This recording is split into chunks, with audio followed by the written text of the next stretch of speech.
utilitarian judiciary and roles for stakeholders. As expected, this will be a week of meeting of minds on deliberate issues of national growth and development. As it is appropriate, we shall take the bar prayer, and I will like to invite for the bar prayer former Solicitor General and Permanent Secretary of the Ministry of Justice, Mrs. Funmi Adejumo.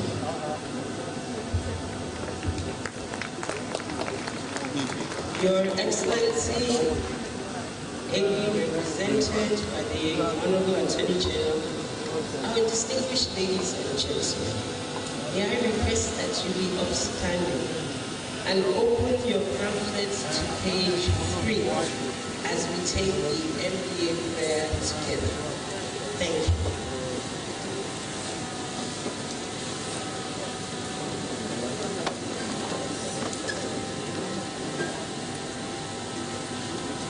One, two, three, and we go.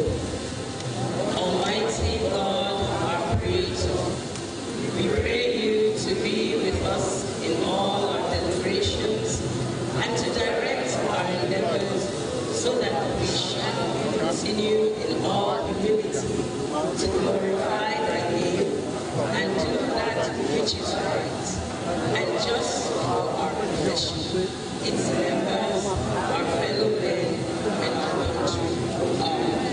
Thank you. Thank you very much. We step straight away before we sit. Let's take the opening prayer. And I'd like to invite for that session Justice Owe. Please step forward for the opening prayer.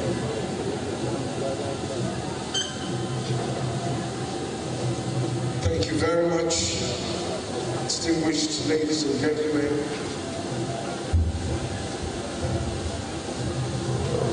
Let's pray.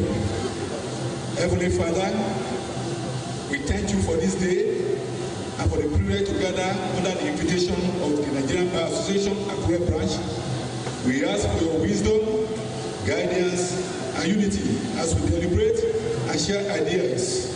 Let everything we do today bring honor to your holy name and contribute to the justice and progress in our nation. Through Christ Jesus, we are prayed. Thank you very much. We will all be seated. Thank you very, very much.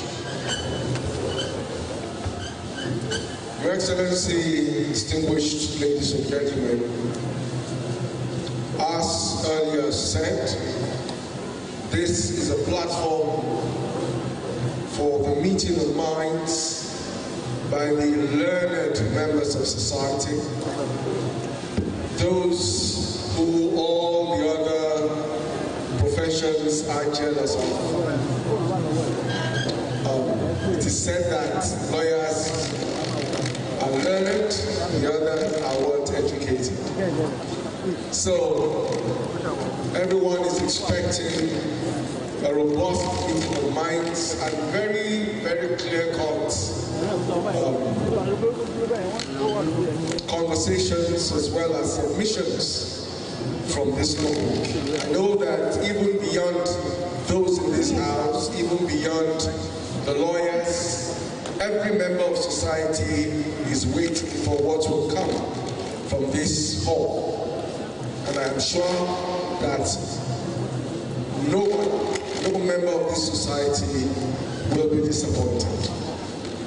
May I therefore welcome the #1 citizen of Abia State, the Governor of Ondo State, His Excellency Dr.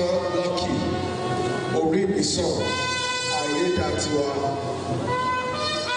represented by the Honorable Attorney General and Commissioner for Justice in Ondo State, Dr. Kayode Abraham Ajulo Owe. Your Excellency, thank you very much.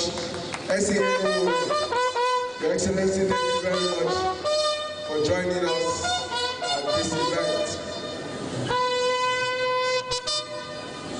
Thank you.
That's what I meant.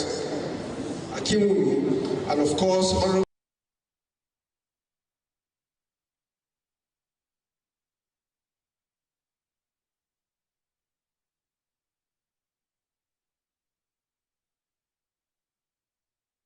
that as more very distinguished people join us. I mean, the judges, they will be recognized. Their names will be brought here, and they will be recognized. Let me also respectfully welcome.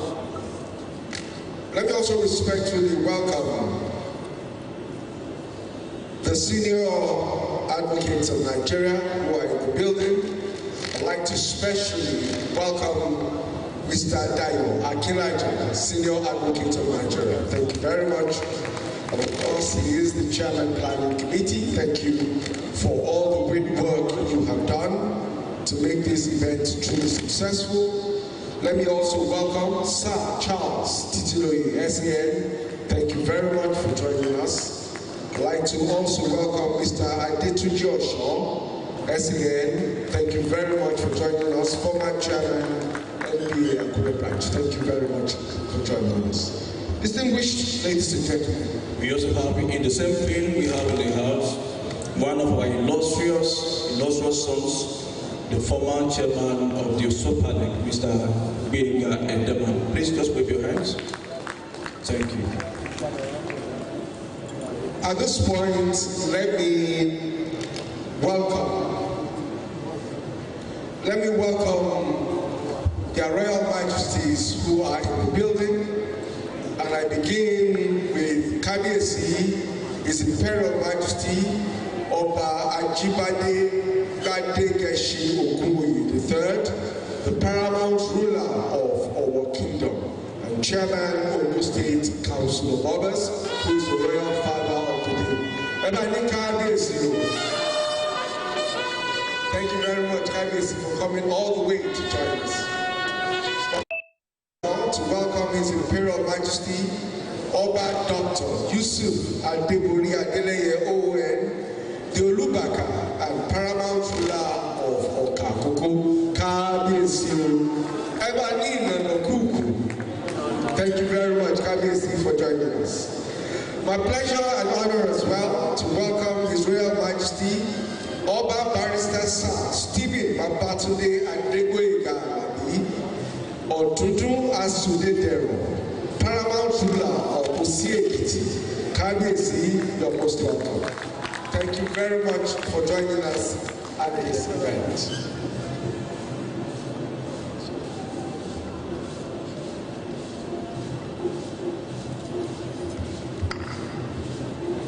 Thank you. We also have the privilege to have in our presence this morning my Lord Honorable Justice Akinton Osadebe. Lord, welcome. We also want to welcome or recognize the presence of former chairman of the NBA Akure Branch, and we recognize Mr. Olorunfemi Rotimi. Please, you are welcome. We also recognize Mr. Tunji Osho, is also one of the past chairmen. May I, at this point, respectfully welcome today's awardee, a man of eminent character, former Senator of the Federal Republic of Nigeria, a philanthropist for excellence, a man who is passionate about the physically challenged and other vulnerable persons in our society, a truly dependable Nigerian, a father figure by all standards. Your Excellency, distinguished ladies and gentlemen, I speak of no other than Senator Bode Olajumoke, PhD. Please let's put our hands together for him.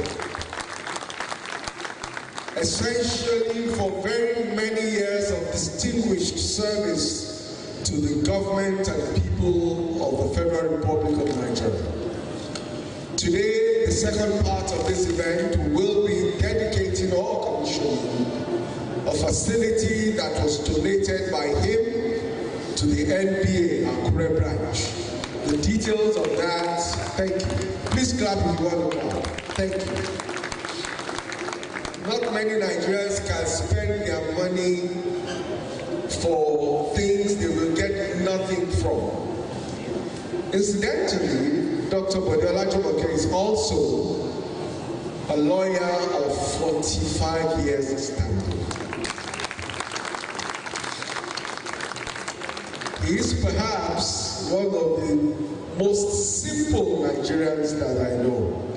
I'm surprised to see him in suit today, because I know that Dr. Bodiola Jumoke's traditional way of dressing is an Ankara top and brown chinos.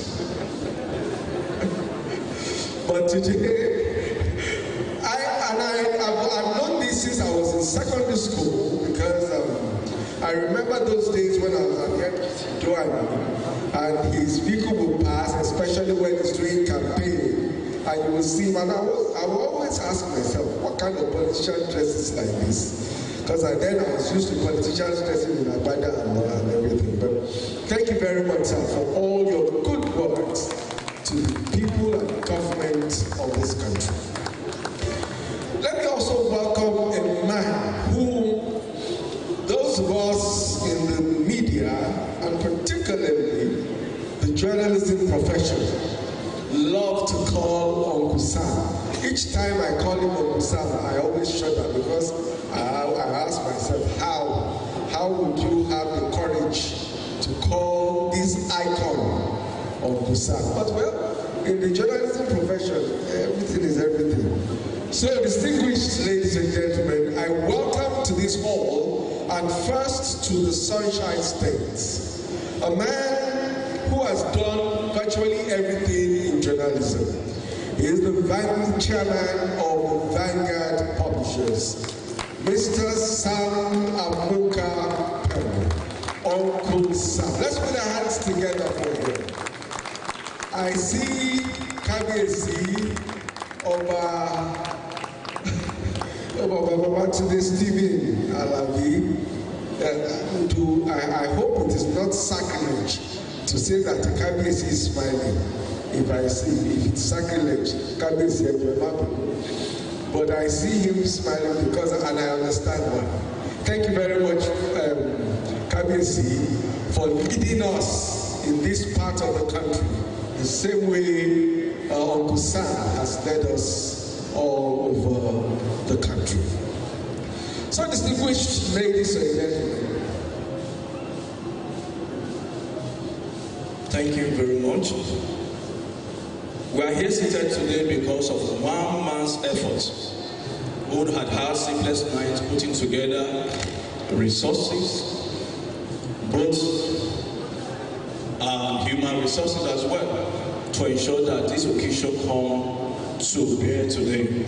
And that is, I'm referring to one of our eminent personalities in the Inamba, a man whose lifestyle is a lesson to members of the Aftermath. Ladies and gentlemen, please kindly put your hands together for our leader at the bar, Mr. Dayo Akinlata, Senior Advocate of Nigeria.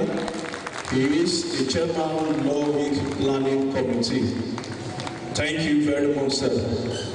Of course, we also know that at the NBA branch here in Akure, we also have a very able, simple, humble, and progressive leader who has given us the pathway to success as we are all witnessing today. Ladies and gentlemen, I present to you my able chairman, O.F. Oman. Please stand. Wave your hands. Thank you. We also have, as you all know, that behind every great man, there is a supporting great woman. We have seated beside him in this auditorium this morning his amiable wife, Mrs. Umar. Please, you are welcome, man. You are welcome. Thank you very much. I always like to call out the chairman's name in full because he's the only one I know who bears that name. So let me reintroduce him. Mr. Onimisi Friday. Wow. Thank you very much. Thank you very much for putting together this beautiful law week. Let me also respectfully welcome Honorable Demola Ijabiyi, former member, Ondo State House of Assembly. His nickname is Daddy with the Tall Cap. I will tell you the others later. Let me also welcome the President's Liberal Platform, Barrister Mayor Omoshwa. Thank you very much for joining us. Thank you. And of course, other executives of the Liberal Platform, thank you very much. If you are in the building, please rise for recognition. Other executives of the Liberal Platform, thank you. I'd like to welcome former Chief of Staff to the Governor of Ondo State. I thought I saw him in the building. Okay. He's in the crowd like one of us. He's looking 10 years younger. Please put your hands together for Dr. Kola Ademuji. Thank you very much for joining us. I was actually looking for him. Someone told me earlier that he had arrived, but I was wondering where was he. And now I see him. I'd like to welcome Honorable Dennis Alongeni, former PDP National Youth Leader, former Chairman of Said Local Government, and currently a Commissioner in the Ondo State Local Government Service Commission. Let's put our hands together for him. Thank you very much for joining us at this event. Ladies and gentlemen, we are expecting a very prominent personality in the legal space in Nigeria, a man whose voice echoes in the political arena. He's expected to join us for the keynote address, and we are just going to let you know of this person. We're expecting in the next few minutes he will be joining us for this program. This man and land is an essayist, he's also a poet, he's a writer, he's also a human rights activist. He's a British trained lawyer, and that is Mr. Femi Fani-Kayode. He will be joining us. Chief, I beg your pardon, Chief. He will be joining us shortly in the course of this event. Chief Femi Fani-Kayode, former Minister of Aviation, Federal Republic of Nigeria, will be speaking on the theme of the conference, Nigeria, quest for utilitarian judiciary and roles for stakeholders. Even though some people in this building are not lawyers, I know for a fact that this topic, this theme, has caught the attention of everyone in the building. Very well. It's a timely topic for the Nigerian legal space to x-ray issues that bother us as citizens, and of course to provide solutions, like I said earlier, to intractable issues, which of course will advance the legal environment or the legal course of Nigeria to engender prosperity and a better society. I'm told I just got communication from our father that indeed the keynote speaker has arrived. And I'm sure that we all are excited because in a few minutes he will make his way into the building.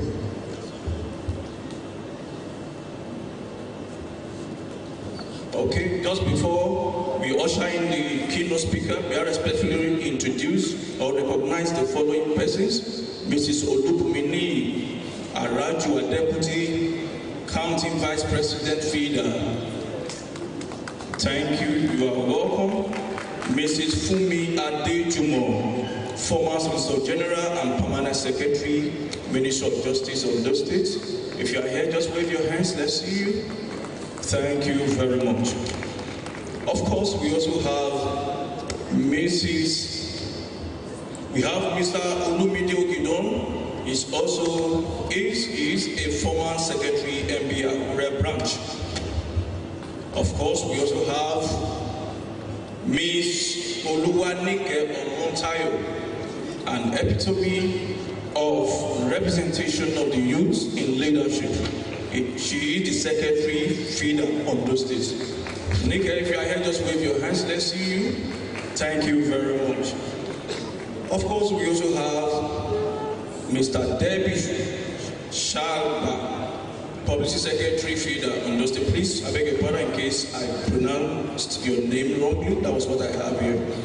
We also have Mr. Joshua Romo Selen. He's one of the former ESCO. Olaide Alewale, and of course Miriam Oloruntulo, as well as Precious Olushi. You are all welcome.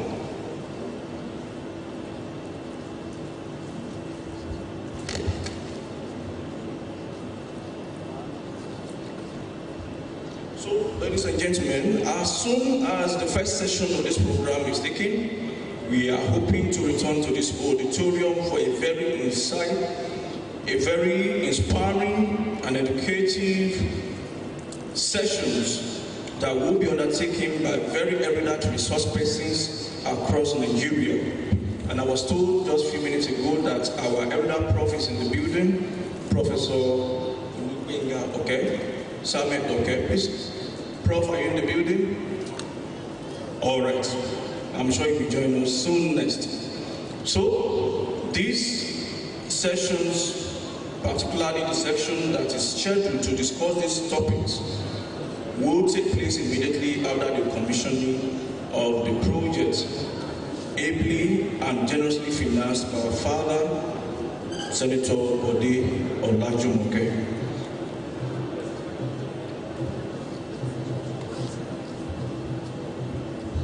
So distinguished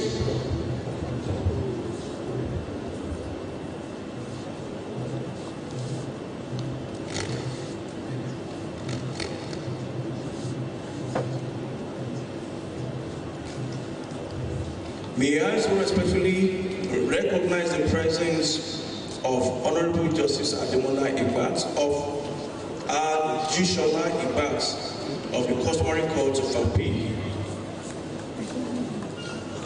You are welcome, sir. You are welcome, sir. Distinguished ladies and gentlemen,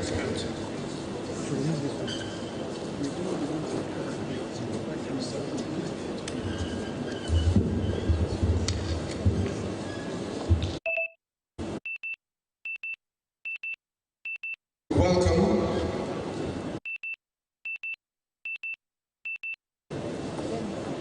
Former Minister of Aviation, Federal Republic of Nigeria, an author, a politician, a lawyer,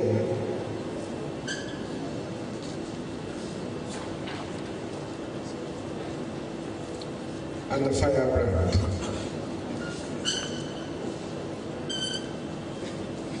I'd like to thank on behalf of the organizers, Chief Femi Fani-Kayode, for accepting to be the keynote speaker at this event.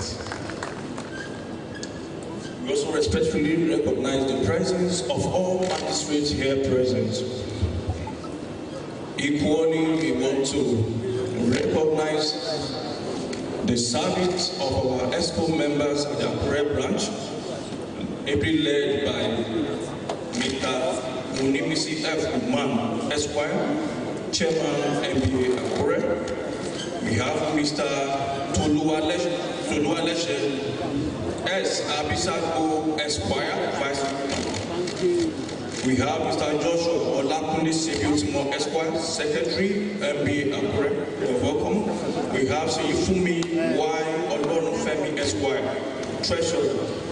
We have Olalekan Soji Adedeko Esquire, Financial Secretary. We have Eromo Sele J. Akebimni Esquire, he is Publicity Secretary, MBA Akure. We have Mr. Limilatemi Wealth Isaiah Esquire, Assistant Secretary. We have Unadoze Jude Okolike Esquire, Welfare Secretary. Adetiloye Victor Ajayi Esquire, Social Secretary. We have Gilbert Ojo Charles Esquire, Provost. We also have Mr. Dayo Omolafe, he is the Chairman of Lawyers Forum, Akure branch. Thank you very much. These are the men and women who are steering the ship of the NBA Akure branch, and I know that all of you are excited about the great work that they are doing. Let me take this moment to welcome all the other branch chairmen of the NBA in Ondo State. I know that there are 5 branches or thereabout, and as soon as their names come to me when they arrive, we shall appropriately recognize them. Your Excellency, the Governor of Ondo State, represented by the Honorable Attorney General and Commissioner for Justice, the Chief Judge of the State, President, Customary Court of Appeal, other judges who are in the building, Royal Fathers, the Awadi, ladies and gentlemen. May I now appropriately welcome the keynote speaker for today.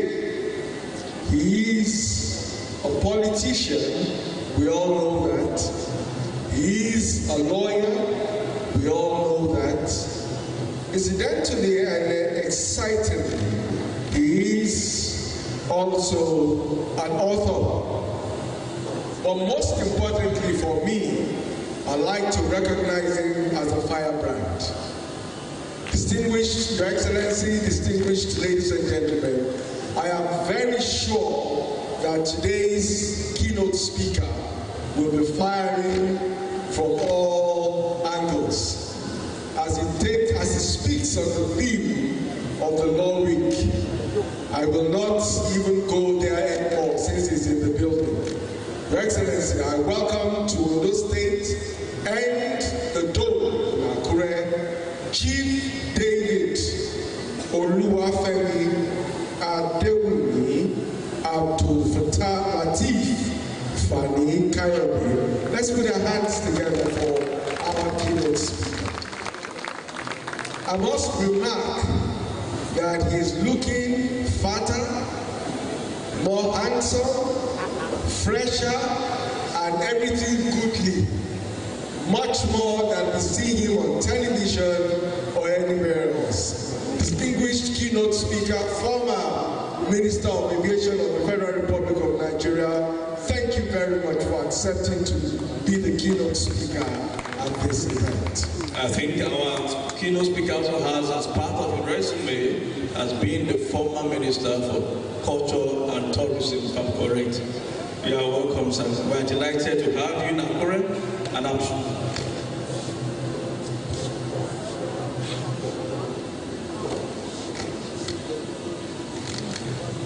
May I respectfully recognize the presence of Mr. Bat Okoye Mishi Esquire, past President, past MBA, 3rd Vice President. You are welcome, sir. Thank you very much for joining us. I'd like to grow a white beard like you, sir. Thank you. Thank you. Now that the program is taking a full course, may I respectfully, at this juncture, we invite our amiable chairman of the Akure branch MBA, for his welcome address. Please put your hands together for Mr. Odrinisi Friday Umar. Please keep clapping for him, except you do not like him as your chairman anymore. But I know you like him. Thank you very much. Thank you. Thank you.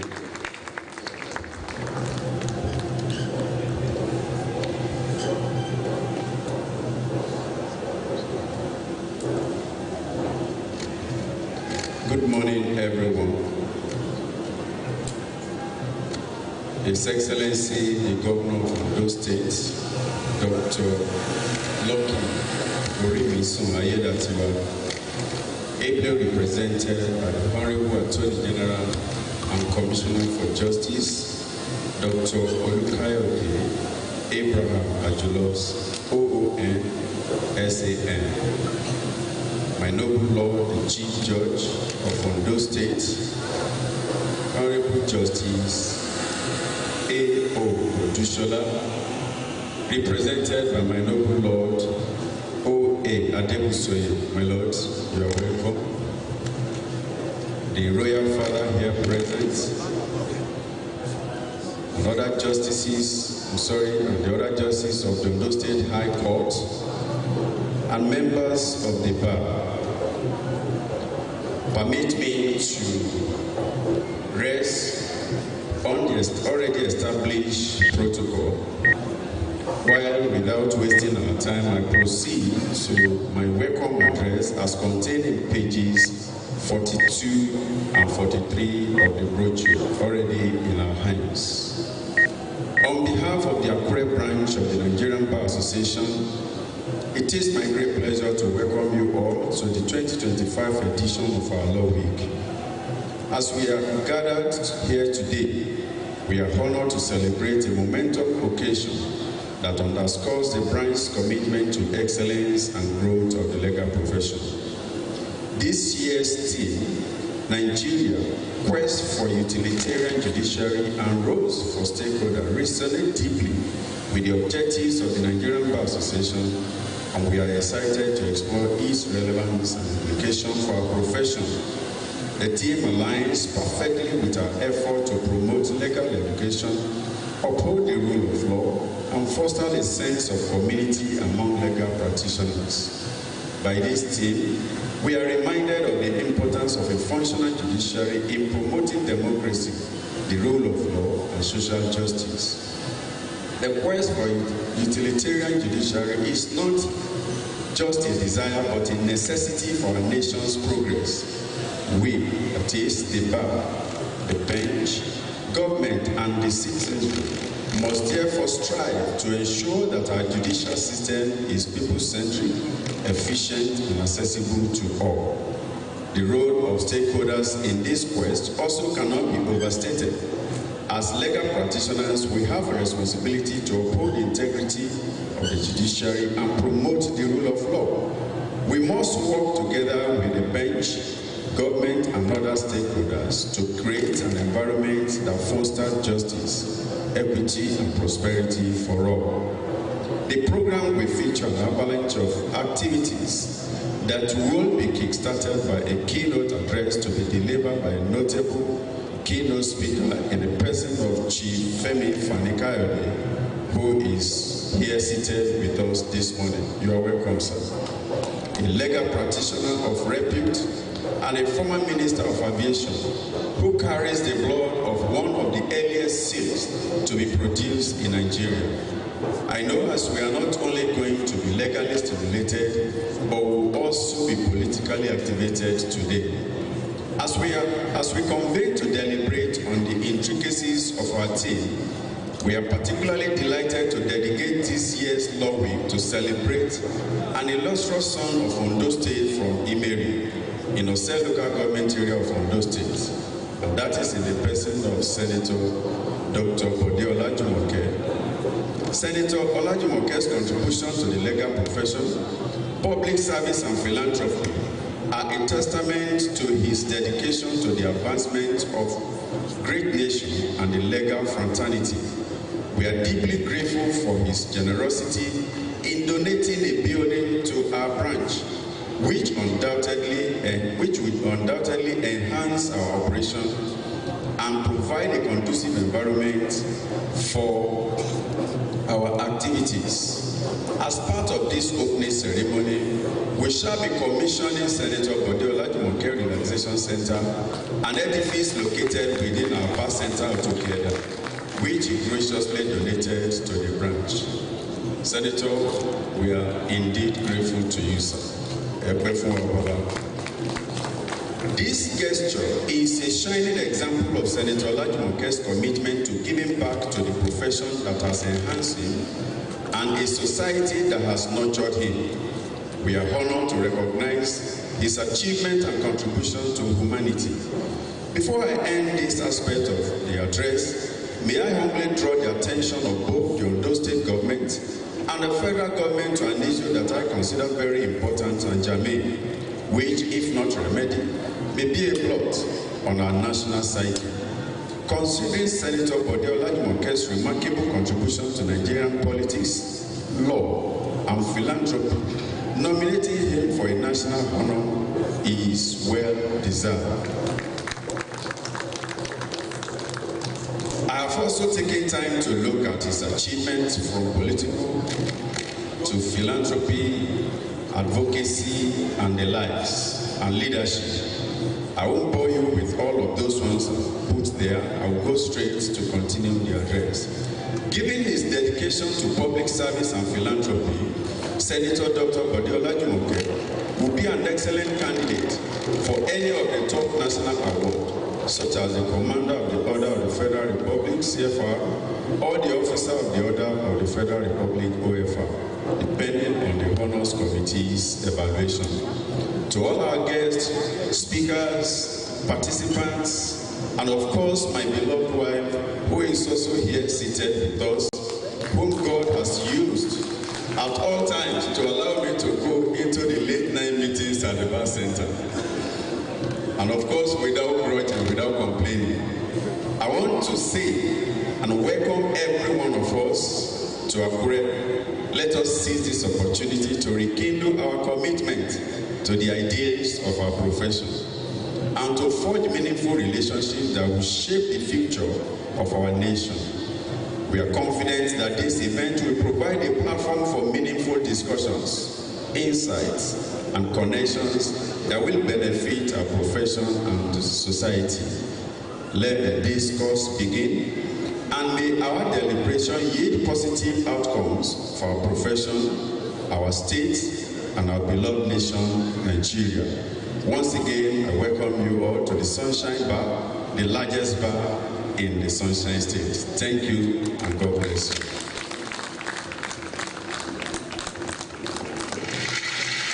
Thank you very much, Mr. Chairman. Let's put our hands together for him once again. He has set the tone for this long week. Thank you very much. Thank you. While he was making his recommendation for the national honor issue, I saw Dr. Olajumoke saying, of course, that is his person. He does not like things like that. He just wants to be, if you can just call him by his first name, just move on. He's okay with it. All those titles are not all. But, sir, you will get it. In the name of Jesus. You have done everything that is doable, good. And you will get everything that is gettable, good. All right. For the welcome remarks, I'd like to invite former Attorney General and Commissioner for Justice in Ekiti State, Principal Partner Dayo Akinlaja and Co., Chairman of the 2025 Law Week of the Akure branch of the NPA, Mr. Dayo Akinlaja, Senior Advocate of Nigeria. Thank you, sir.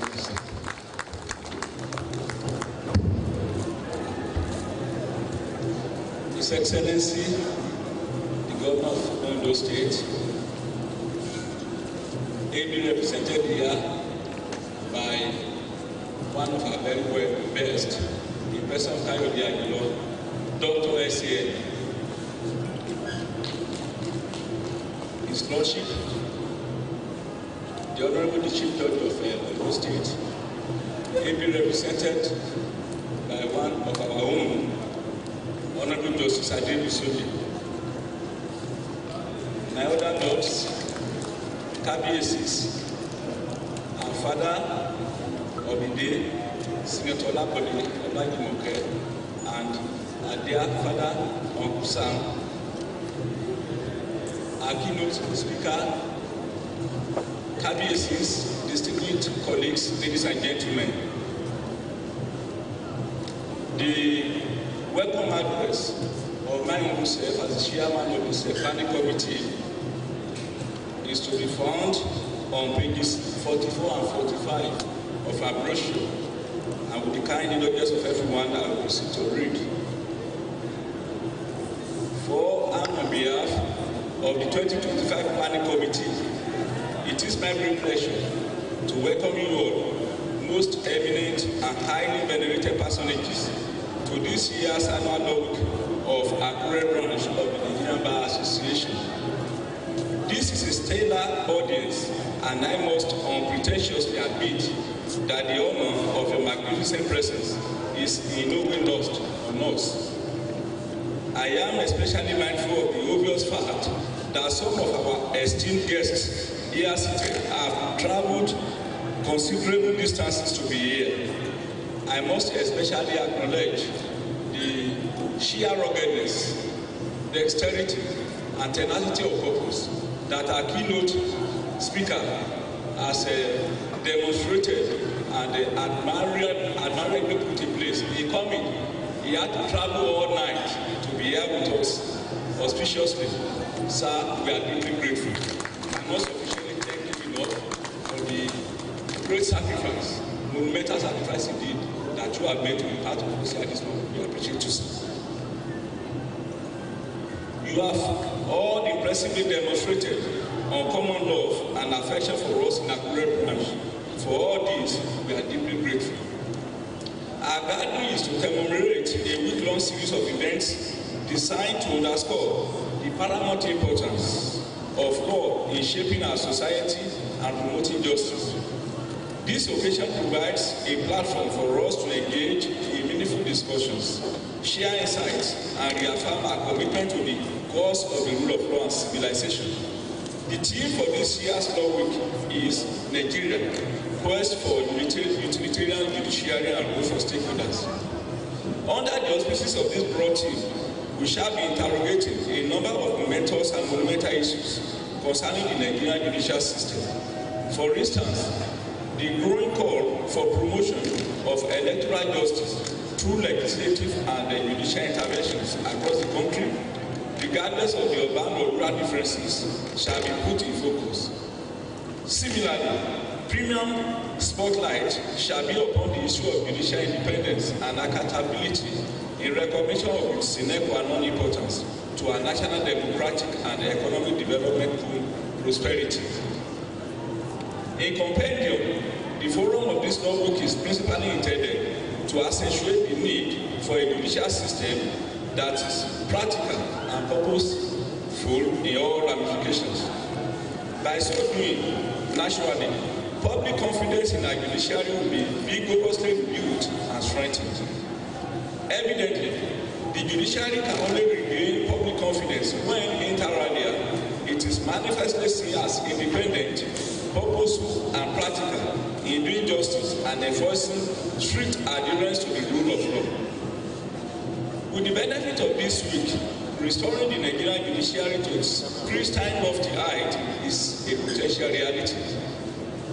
On the basis of emphasis, the planning committee has carefully selected the panelists for the various sessions.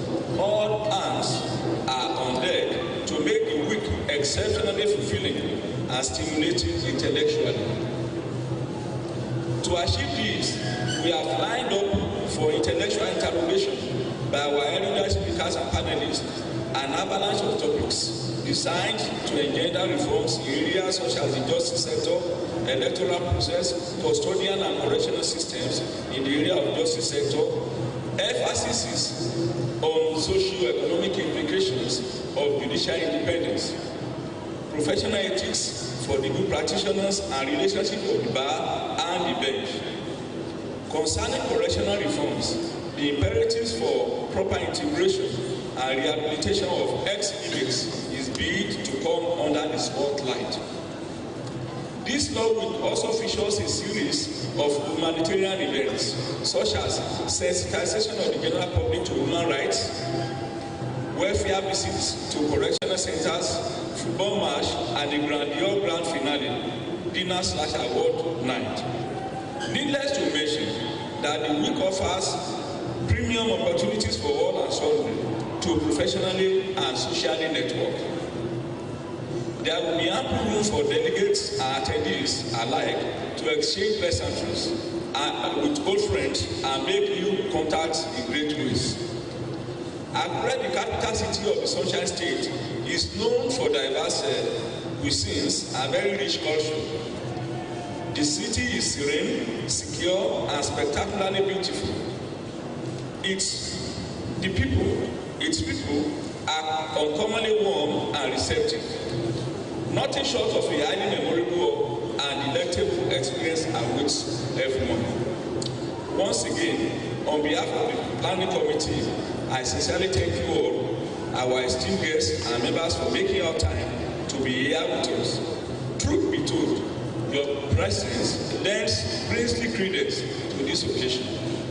According to William Shakespeare, of all human frailties, the worst is ingratitude. To avoid culpability for that, I wish to specifically and immensely thank all our supporters, financiers, donors, and resource persons. Heaven knows that we are highly honored and greatly relieved by your exceedingly kind and benevolent gestures. Without any speck of doubt, our gratitude to you all is profound and shall abide like any of the eternal verities. In rounding off, may I entreat you all to actively and constructively join in our resolve to leverage this year's Law Week to rebuild and strengthen our legal/judicial system for the benefit of all Nigerians in particular and humanity in general. You are all welcome to Ondo State, the Sunshine State. Please sit back, relax, and enjoy to the fullest our assuredly sublime Law Week. Thank you. God bless us.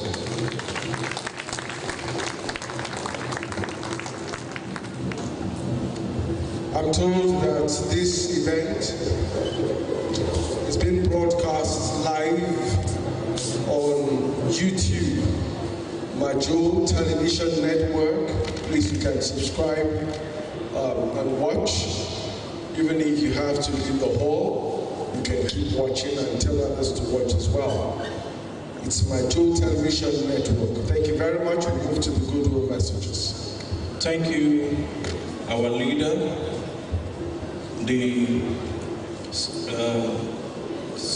Nellen Sik, for the wonderful remarks. Quite significantly, a number of issues that are the centerpiece of this gathering have been distilled, and our attention have been drawn to them, and we hope that in the course of further engagement, they will be exhaustively addressed. At this juncture, because of want of time, may I respectfully invite my Lord Honorable Justice A.O. Odushola, the Honorable Chief Justice, Judge of Ondo State, ably represent my Lord Honorable Justice A.O. Adebusoye for his remarks.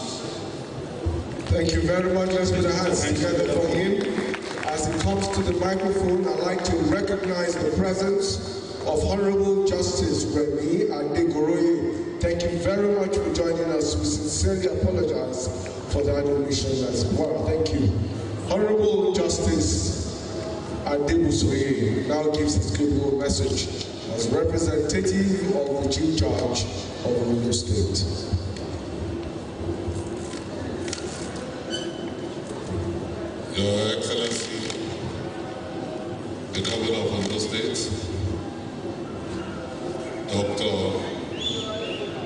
Lucky Orimisan Aiyedatiwa, ably represented by Dr. Kayode Arikudo, OON-SAN, the Honorable Attorney General and Commissioner for Justice of the State. My Lord, the President of the State Customary Court of Appeal, the Honorable Justice Princess Eunice Alade,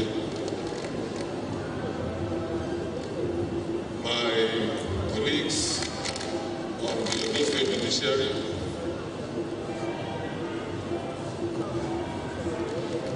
Cabinecies here present, let me use this opportunity to recognize especially the Chairman, Council of Obas in Ondo State, His Royal Majesty Oba Ajibade Gbadegesi Oguoye III, your lawful and my in-law.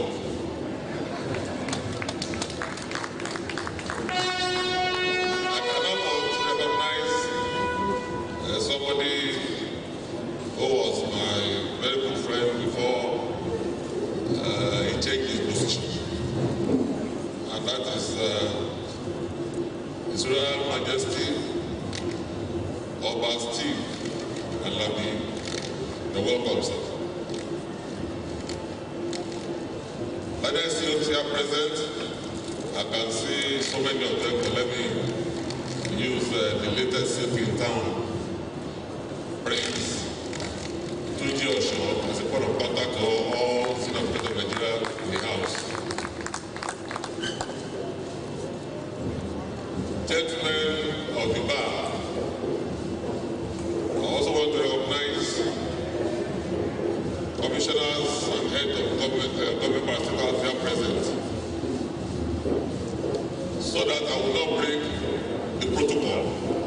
Let me just lean for now on the existing protocol. First and foremost, I bring tidings from the Chief Judge of Ondo State, Honorable Justice Olusegun Aiyedatiwa, who is unavoidably absent and had to relocate to Abuja for an urgent meeting since Sunday. He has nevertheless sent me to present his goodwill message.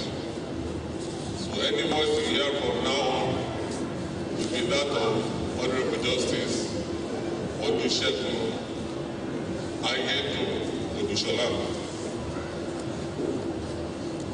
It is a great pleasure and honor to join you this morning at the opening ceremony of the Law Week of the Nigerian Bar Association Akure branch.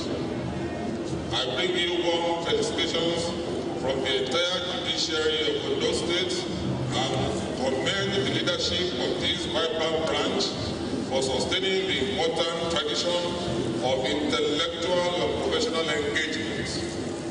The annual Law Week has over the years become an important platform for reflection, learning, and professional fellowship within the legal community. It is a time when we pause from our daily engagements to interrogate the state of our justice system, renew our professional commitment, and deliberate on the evolving role of the legal profession in the development of our society. I must therefore commend the leadership of the Akure branch for sustaining this tradition and for the thoughtfulness in choosing this year's theme, Quest for Utilitarian Judiciary and Roles of Stakeholders, which in my view is both timely, relevant, and thought-provoking. It speaks directly to the challenges and opportunities that confront our legal system and our nation at large. It challenges us to reflect deeply on the purpose of justice and the ultimate goal of the judicial process in our society. A utilitarian judiciary, no doubt, is one that serves the greatest good for the greatest number, one that is efficient, accessible, impartial, and responsive to the needs of the people. Indeed, justice must not be seen as an abstract ideal confined to courtrooms and legal texts. It must be living, practical, and people-oriented, delivering fairness and equity in ways that promote public confidence and societal harmony. For the judiciary to attain such a utilitarian character, every stakeholder must play his or her part diligently. The bench must continue to uphold integrity, discipline, and independence in the discharge of its sacred duties. The bar must remain the vigilant guardian of the rule of law, offering sound advocacy and ethical leadership both within and outside the courts. The executive and legislature, as partners in governance, must also ensure that the judiciary is adequately funded, respected, and empowered to function effectively. Beyond institutional actors, the general public also has a role to play by respecting the sanctity of the judicial process, by rejecting corruption, and by supporting reforms that strengthen our judicial system. The pursuit of a utilitarian judiciary is therefore a collective responsibility, one that calls for collaboration, commitment, and moral courage. As we deliberate during this law week, may our discussions yield fresh insights and practical recommendations that will move our justice system closer to the ideal we all seek. May the deliberations of this week also be fruitful, and may they contribute meaningfully to the advancement of justice and strengthening of our legal institutions. Once again, let me, on behalf of the Ondo State Judiciary, congratulate the leadership and members of the Akure branch of the NBA for organizing this event. And I wish you a fruitful and impactful law week. Thank you, and God bless you all.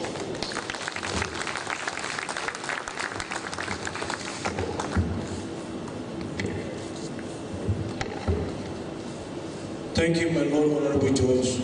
The Honorable Judge of Chief Judge of Ondo State, ably represented by Lord Honorable Justice A.O. Adebusui for that incisive remarks. Please, once again, let's put our hands together for the Honorable Chief Justice, Judge of Ondo State.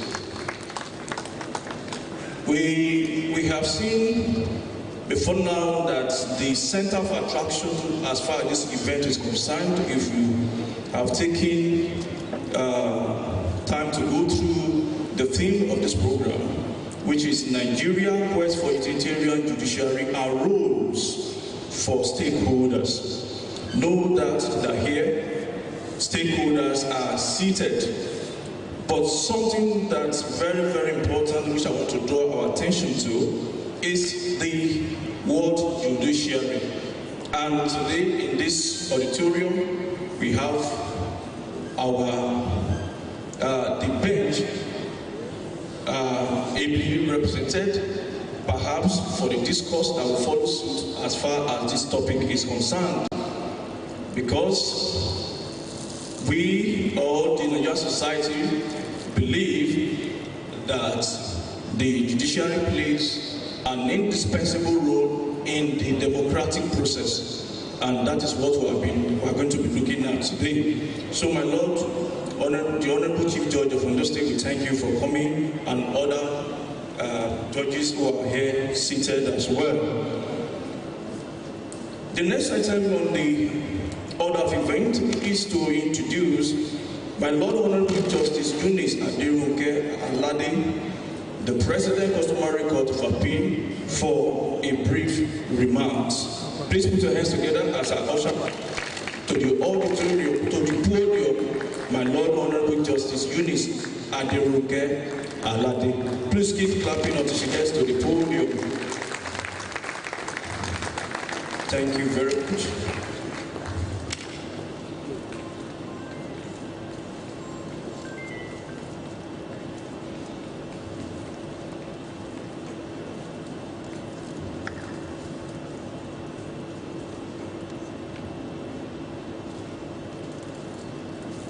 His Excellency, the Governor of the State, Dr. Lucky Reeves Ayelati, ably represented by my brother, I call him Father of Nations, Olukayode Abraham Adulo, Doctor. My Lord, the Honorable CJ of Ondo State, ably represented by Honorable Justice Adelusoye, my other noble lords, Royal Majesties, the senior advocates that are present, and every other one seated. Like I am not a protocol person, so therefore let me just lay on the protocol already established. Let me just congratulate the Nigeria Bar Association Akure branch. I wish them well for this beautiful occasion.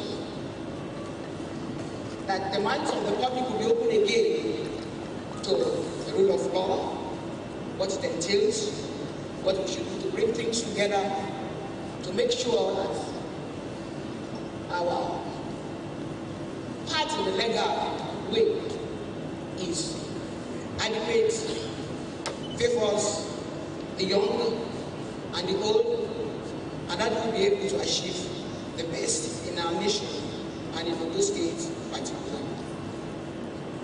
And Lord, the CJ had already spoken. They had already given us the tips of what we really need to do, and now we need to move ahead.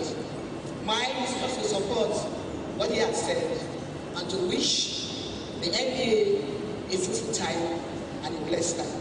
Thank you very much.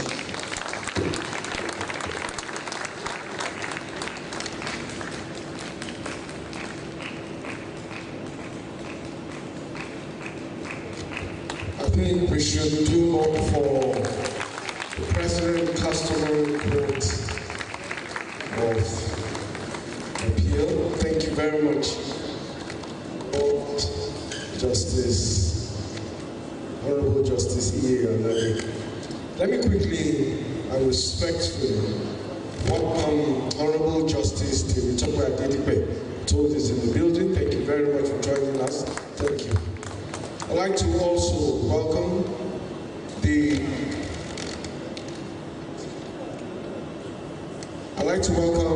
Dr. Joseph Aramo, Chairman ODEC. Thank you very much for joining us. Welcome to this event. I'd like to welcome Comrade Barrister Alan Shere, Special Advisor to the Governor of Operations and Strategy. Thank you very much for joining us. Thank you. Welcome to the event. May I also welcome Honorable Barrister Fadeshola Ojamomi, S.A. to the Governor of Inter-Party Affairs. May I respectfully as well welcome senior members of the Sunshine Bar, Chief Adede Felmi. Thank you very much. I'm told he's in the building. Thank you very much for joining us. Thank you, sir, for joining us. I'd like to also welcome Abad Rota. Thank you very much for joining us at this event. A privilege as well to welcome the chairperson of FIDA Ondo, Mrs. Bolanle Olafunmiloye. Thank you very much for joining us. And of course, former chairperson of FIDA, Ekiti State, Oyi Olatubosu. Thank you very much for joining us. Let me welcome Honorable Justice A. Adegoroye. Thank you very much. I thought I recognized him earlier on. Thank you very much for joining us. In the same vein, we also welcome Mrs. Elizabeth Sunday Aranape, MB Women Forum, Ondo State. You are welcome. Earlier, we introduced our Erida Prof, but was unavoidably absent at that time. May I also respectfully recognize the presence of Professor Olubenga Oke, the former Dean of Law Faculty, former Dean of Law at Adekunle Ajasin University in Ondo State. You are welcome, sir. The theme of the Law Week is Nigeria, quest for utilitarian judiciary and roles for stakeholders. And to do justice to this theme today as keynote speaker, I wish to welcome to the microphone a politician, author, and lawyer, former Minister of Aviation, Federal Republic of Nigeria, former Minister of Culture, Federal Republic of Nigeria. Please put your hands together for Chief David Oluwafemi Adewumi Abdulateef Ifani Kayode. Let's put our hands together for him. Please keep clapping for him as he comes to the microphone. Thank you very much for accepting to speak at this very important event. Thank you.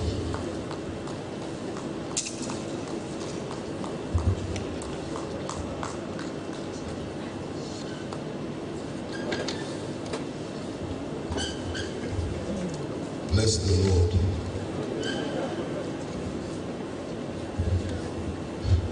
Blessed assurance, Jesus is mine.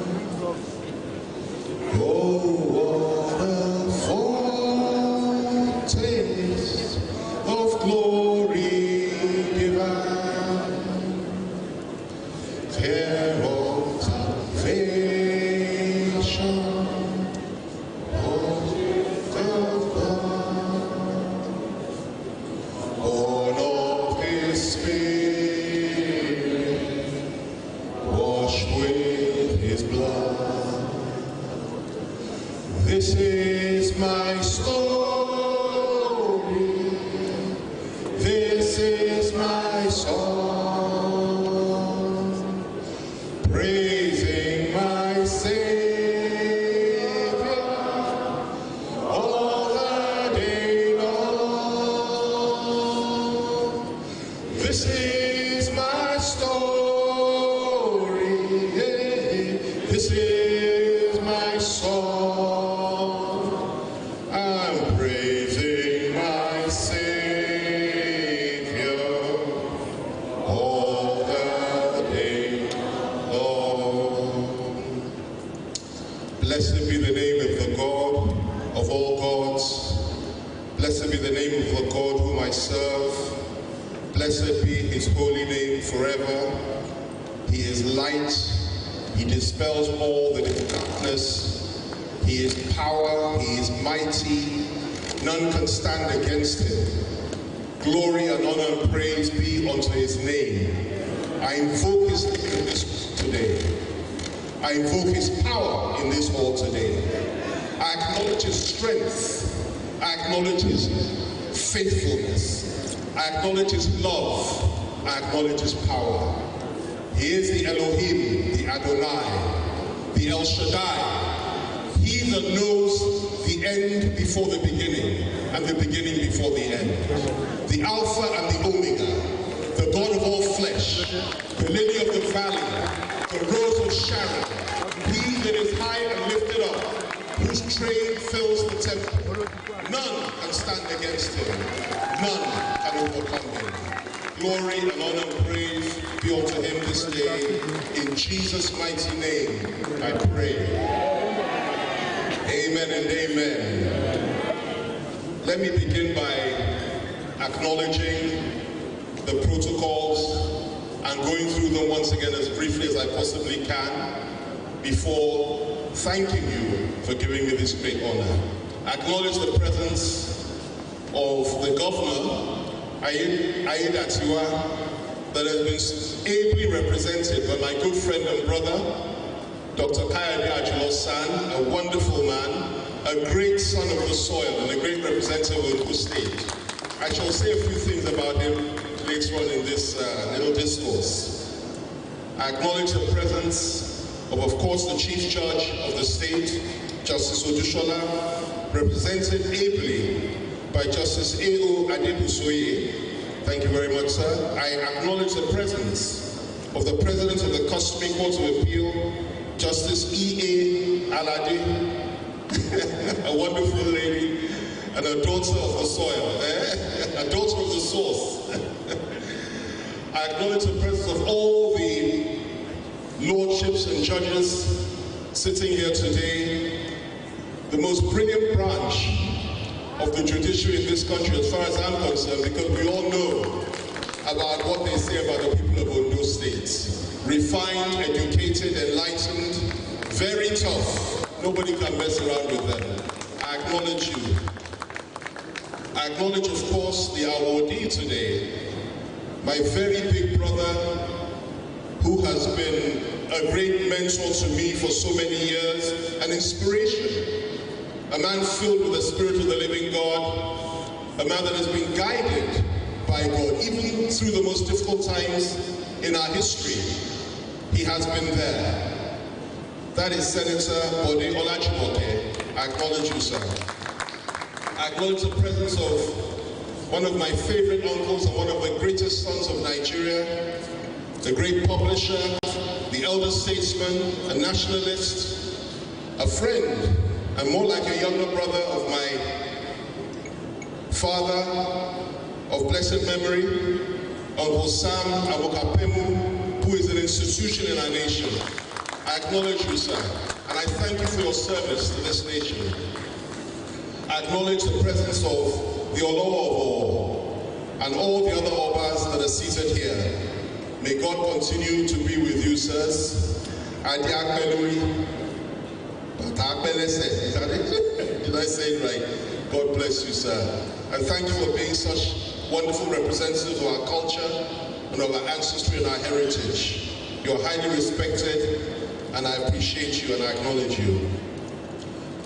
Let me start by saying this, that it is a great honor for me to have been invited today to say a few words and share a few things with you in this great occasion.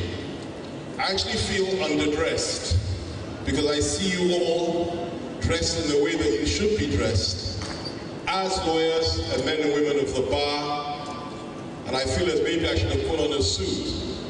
But I think I can still manage to say a few words without a suit. So thank you for inviting me. And let me also again say that I really am quite sorry that I was a little bit late. It's very unlike me. We left Abuja this morning at 2 a.m. having slept around 12. So I slept for 1 hour, woke up at 1. We left Abuja at 2 a.m. Unfortunately, the road between Abuja and Lokoja was really quite bad. It took us 3 hours to get through, but we managed to pull through. We got here safely and soundly, but I'm so sorry to have kept you waiting. So that's not where I am at all. I had to be here. I would have come in yesterday, but I had an important meeting with Governor Zulum, and I promised him that I'd stay for the meeting, but I purposed to travel. So we traveled all night, and it was worth it. And I'm glad to be standing before you, having been on the road for so many hours, and I just hope I can remember some of the things I wanted to say. I have a text which I will share and I'll read from. But for me, gatherings like this, as a matter of fact, as a rule, I speak extempore. So if you permit me, I'll just say a few words before I get to the text, which I will now read. And of course, the theme of this great occasion, the quest for a utilitarian judiciary and rules for stakeholders.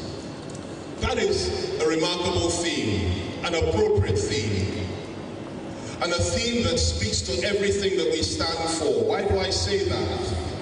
Without a strong judiciary, without having a quest for a strong judiciary, and pursuing that quest and pushing it through, then the nation cannot stand. As a matter of fact, the judiciary is the backbone of any nation. And I'm proud of the fact that we have a remarkable judiciary in Nigeria and in this state. I say this from the bottom of my heart as somebody that has suffered political persecution for almost 18 years. And had it not been for the integrity and the strength and the courage of federal high court judges, courts of appeal judges, state high court judges, I wouldn't be standing before you today. Many people don't like to talk about their travails, but I do all the time, because the Bible tells us that we shall overcome them by the words, testimonies of our lips, and the blood of the Lamb. So I never forget the good that people do. People often criticize and say negative things, not just about the judiciary in Nigeria, but also about the legal profession. Oh, you don't know how good we really are until you're in trouble. That's when you'll know. When a government that is desperate to silence you, intimidate you, threaten you, and jail you for no just cause, and will tell you, we will jail you because you said A, B, C, D, E.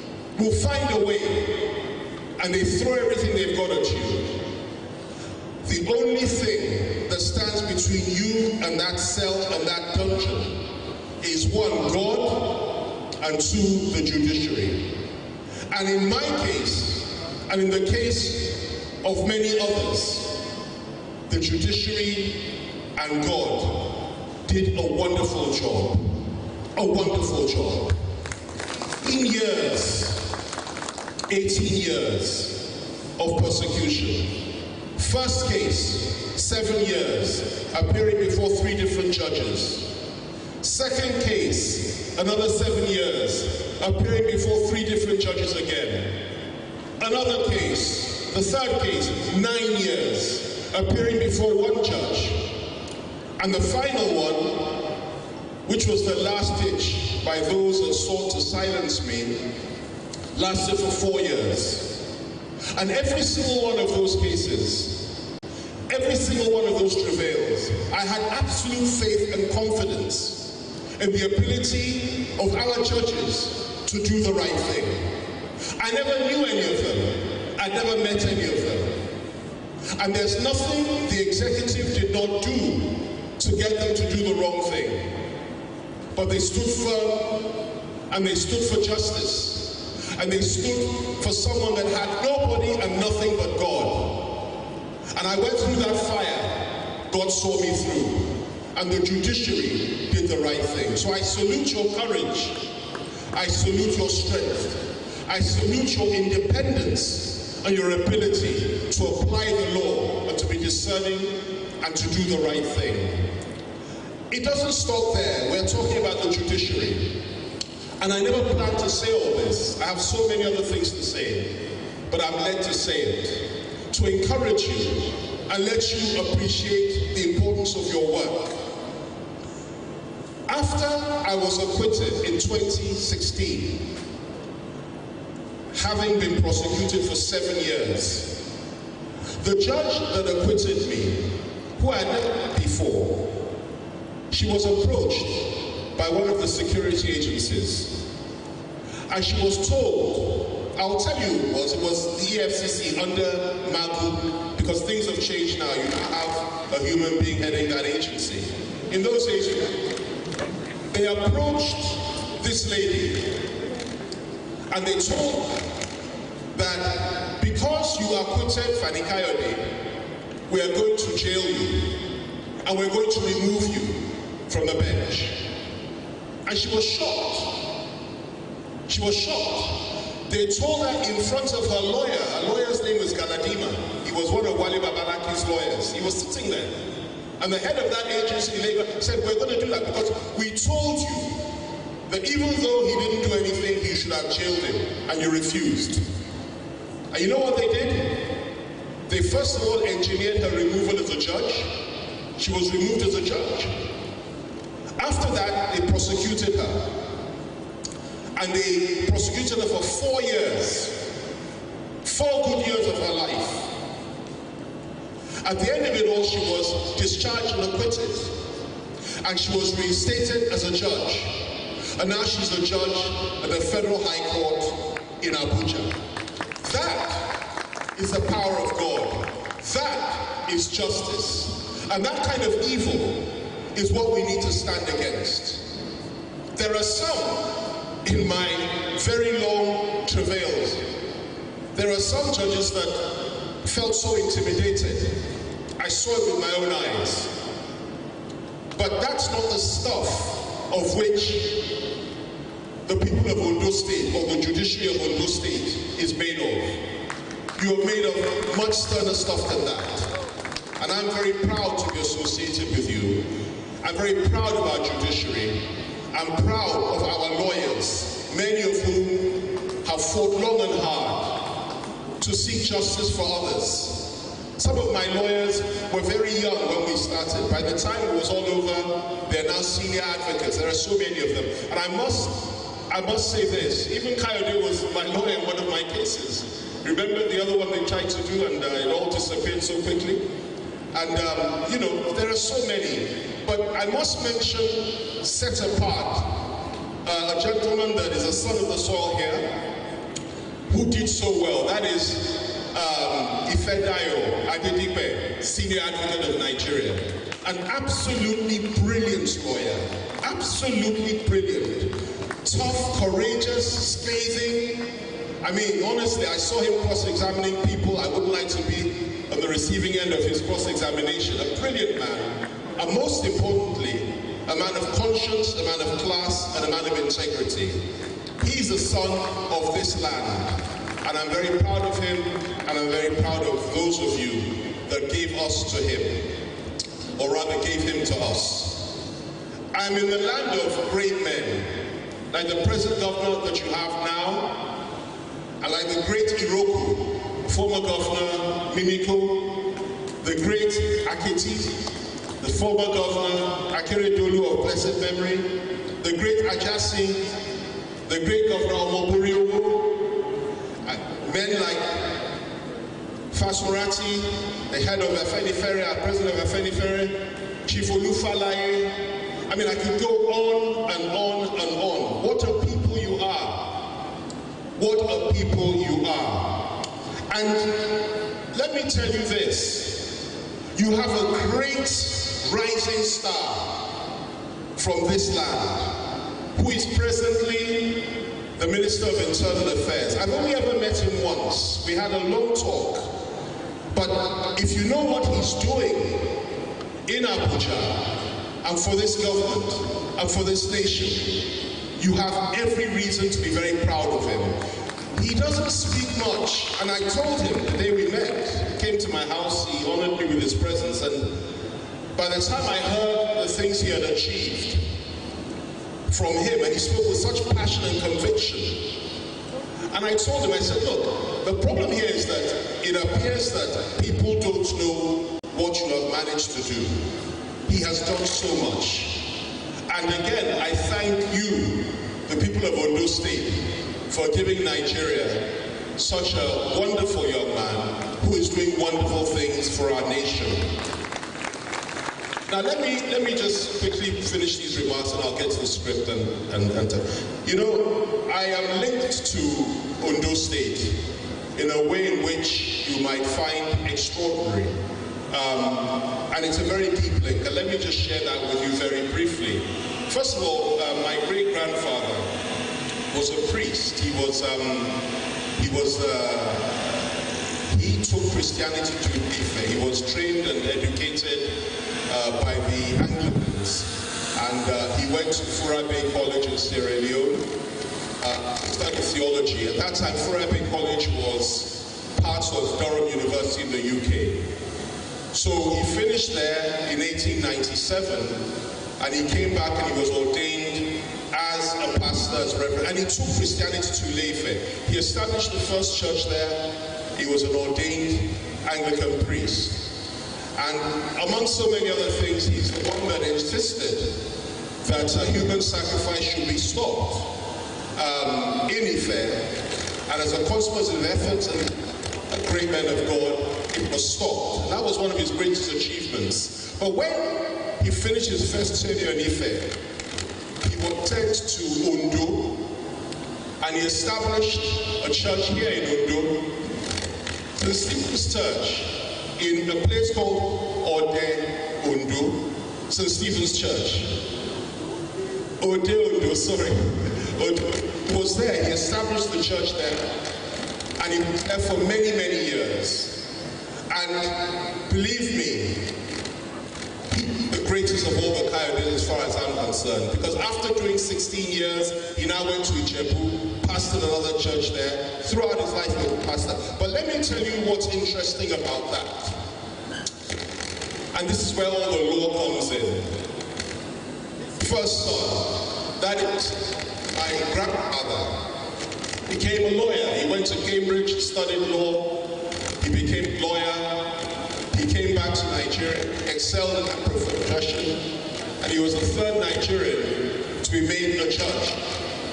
At that time, only white people were judges, and his contemporaries were people like Sergeant Ademola, who later became and so on and so forth. But he was the third to be made a judge. And before then, he practiced criminal law in Lagos Colony. And he did very, very well. But one of the things that I found the most amusing about what he managed to achieve was this. Sadly, he died early, otherwise he would have ended up in the Supreme Court. But one of the things he did, which you might find amusing, was that there was a time, Bristol Hotel in Lagos was the best hotel in Nigeria at the time. And there was a white man that was exceptionally rude to a Nigerian.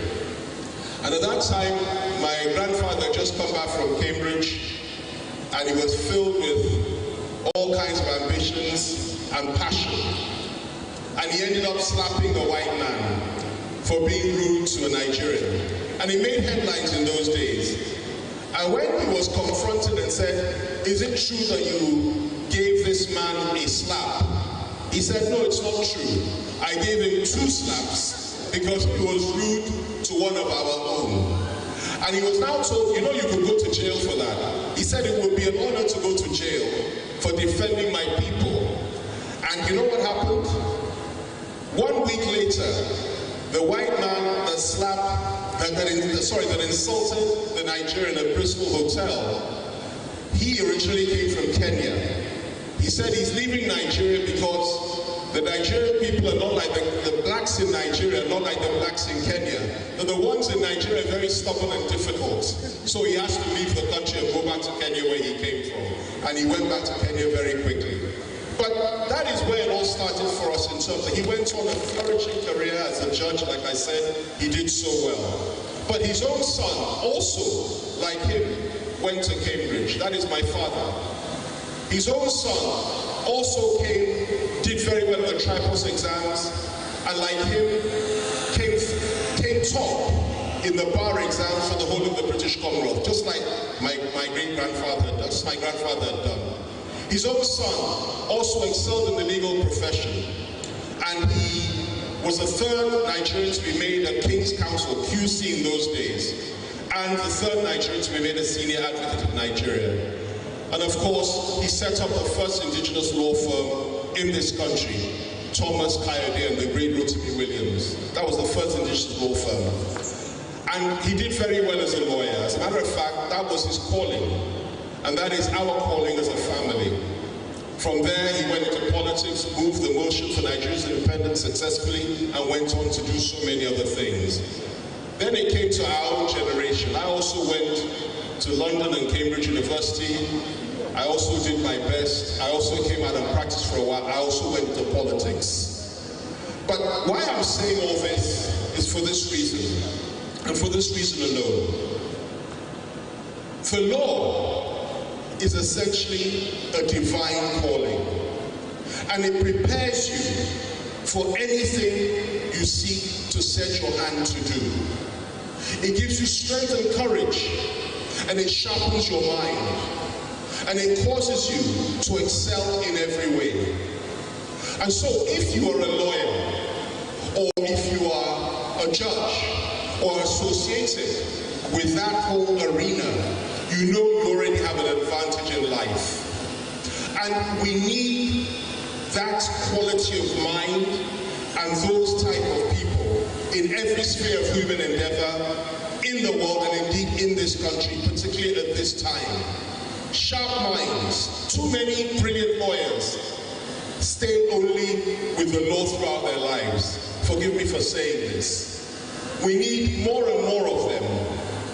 Not just those that like politics, but those that are serious-minded lawyers.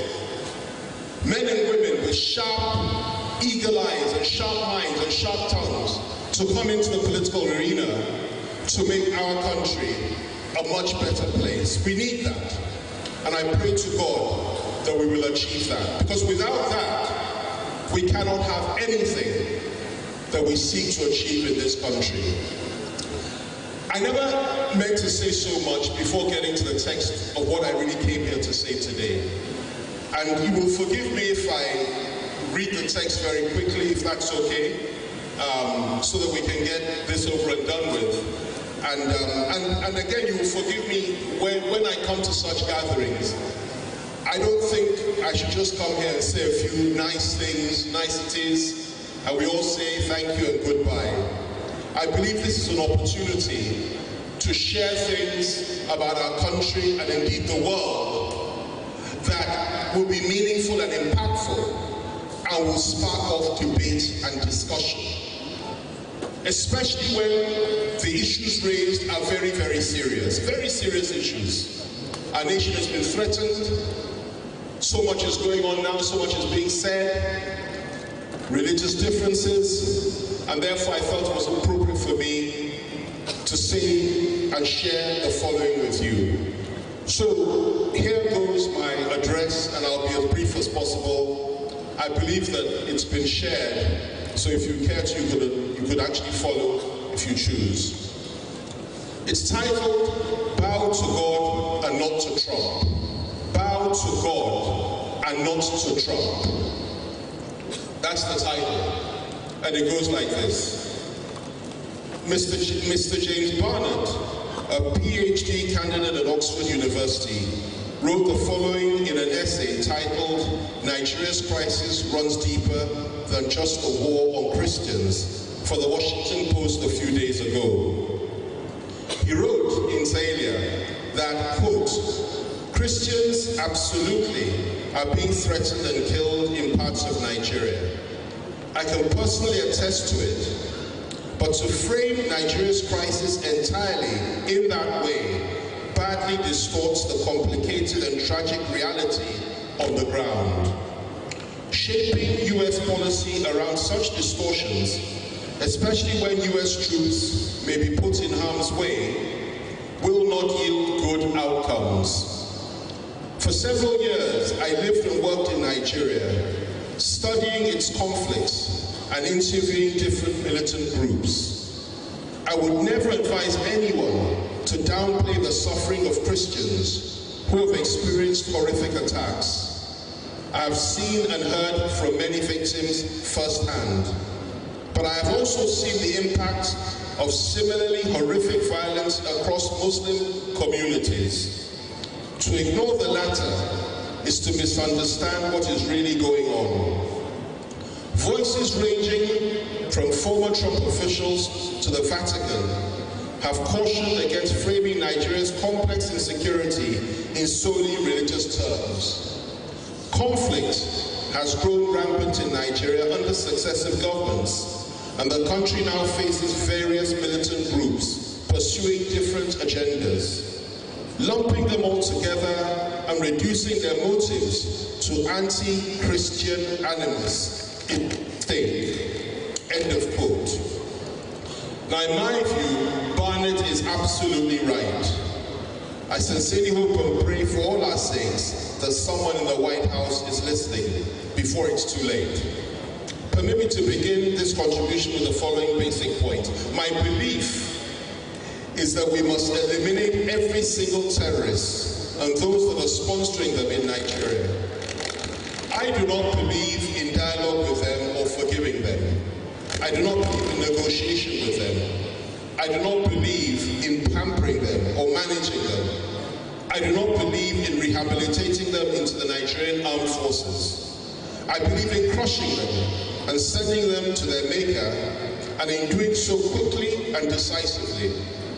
This has been my position for the last 20 years, and it will always be my position.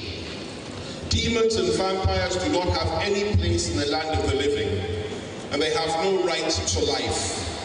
The Bible tells us that there can be no fellowship between light and darkness, and you either choose God or Belial. I choose God.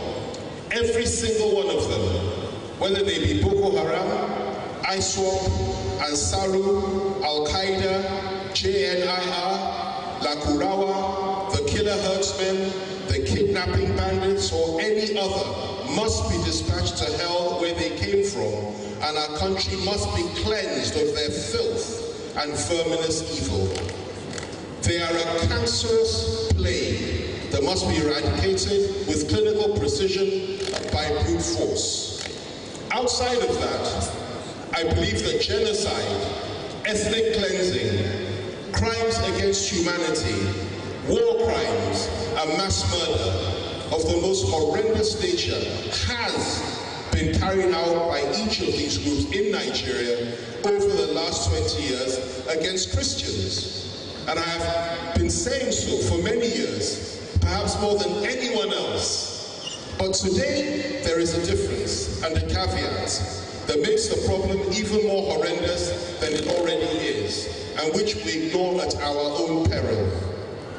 The caveat and difference, and this has been so for the last 10 years, and is a fact that many, including yours truly, were totally oblivious and blind to, is the fact that their villainous and callous butchery was not limited to Christians alone.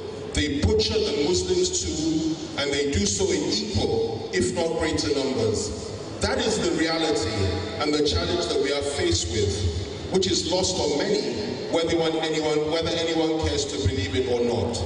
We are all victims today, and not just the Christians, and this does not in any way diminish the suffering that the Christian community has experienced for many years. It only means that we have not suffered it alone. The solution to the problem is for our political leadership and armed forces to muster the resolve and political will to ruthlessly wipe out the Islamist terrorists and foreign militias once and for all. That is an obligation that falls on the shoulders of President Bola Ahmed Tinubu alone, and he must honor it. From what I have seen so far, it appears that he has the fortitude and courage to do that, but he must go all the way and finish the job. The world and the Nigerian people want to see concrete action and implementation of extraordinarily ruthless, violent, and aggressive methods, and not just hear long talk, promises of success, or long-winded and outworn platitudes from government officials. To be fair,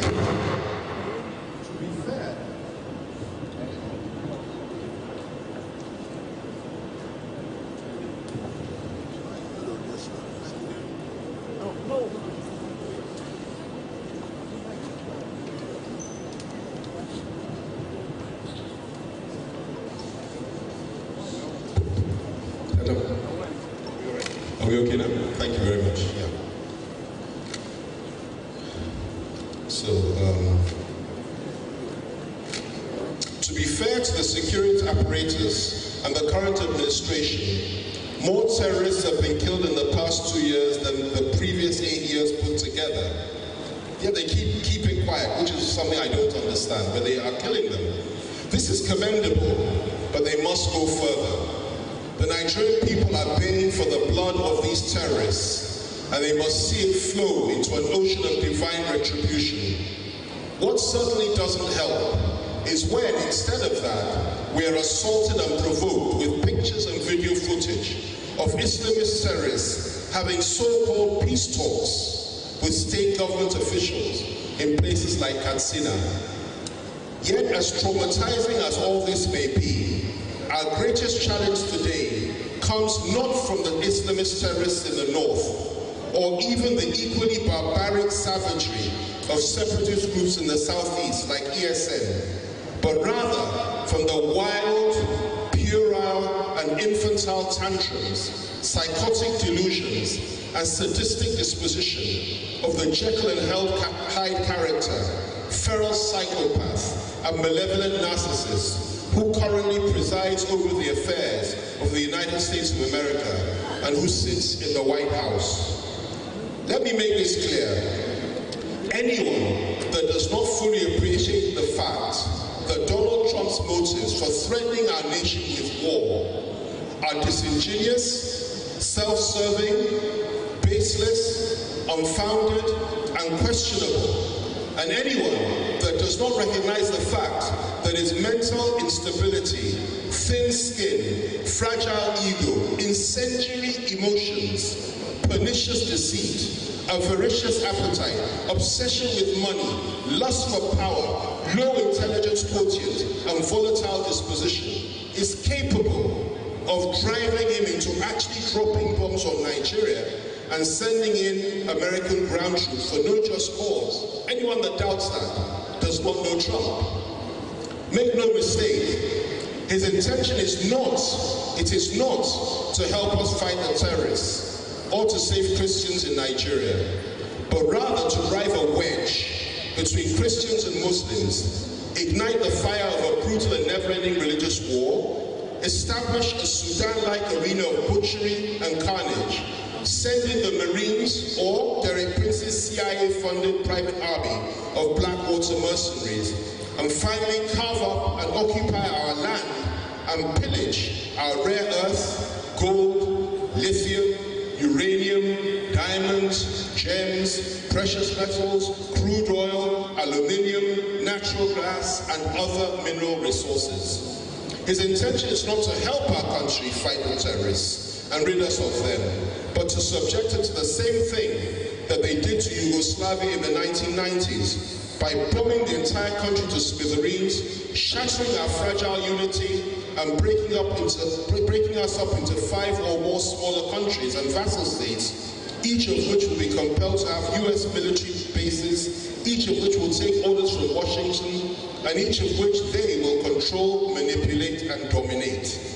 Total and complete oppression, subjugation, and recolonization. That is their ultimate objective. And anyone that cannot see or appreciate that knows nothing about the intrigues and deadly power play of world politics or world history, and is chronically and willfully blind.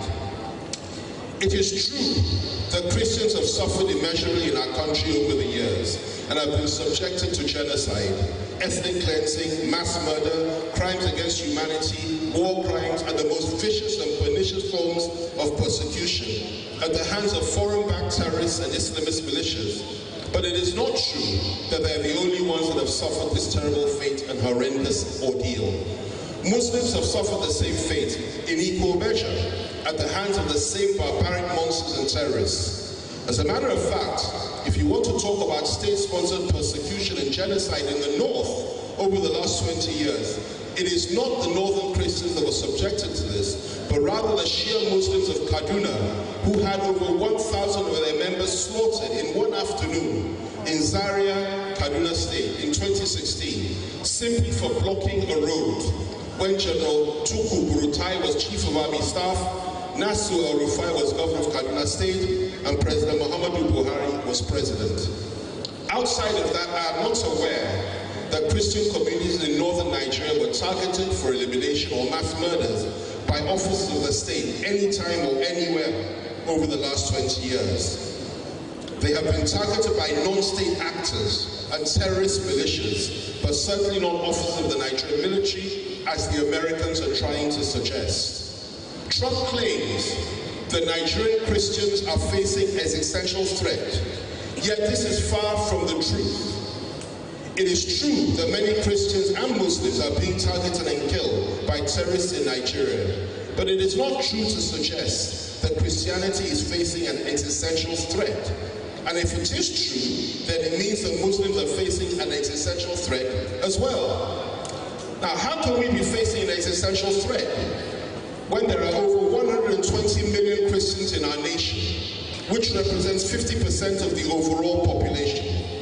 How can we be facing an existential threat when every single one of the 17 states in southern Nigeria and 3 of the 19 states in the north are headed by Christians and chief security officers, Christian governors and chief security officers? How can we be facing an existential threat when 62% of all government appointments have been given to Christians under the Tinubu administration? How can we be facing an existential threat when the Senate President, the Secretary to the federal government, and the majority of federal ministers, including those that preside over key ministries, like the Minister of Finance and Coordinated Economy, the Minister of Federal Capital Territory, the Minister of Internal Affairs, the Minister of Works, the Minister of Communications and Digital Economy, the Minister of Marine and Blue Economy, the Minister of Aviation and Aerospace, the Minister of State for Oil, the Minister of State for Gas, the Minister of State for Foreign Affairs, and so many more are all Christians? How can we be facing an existential threat when the Chief of Defense Staff, the Chief of Air Staff, the Chief of Defense Intelligence, the Inspector General of Police, the Director General of the DSS, the Chairman of the EFCC, the Director of Military Intelligence, the Controller General of Immigration, the Controller General of Prisons, and so many more that head our nation's military, paramilitary, and security agencies are Christians? How can we be facing an existential threat when for the previous 8 years, before Tinubu came to power, every single operational security chief in our nation's 17 security organizations was a northern Muslim?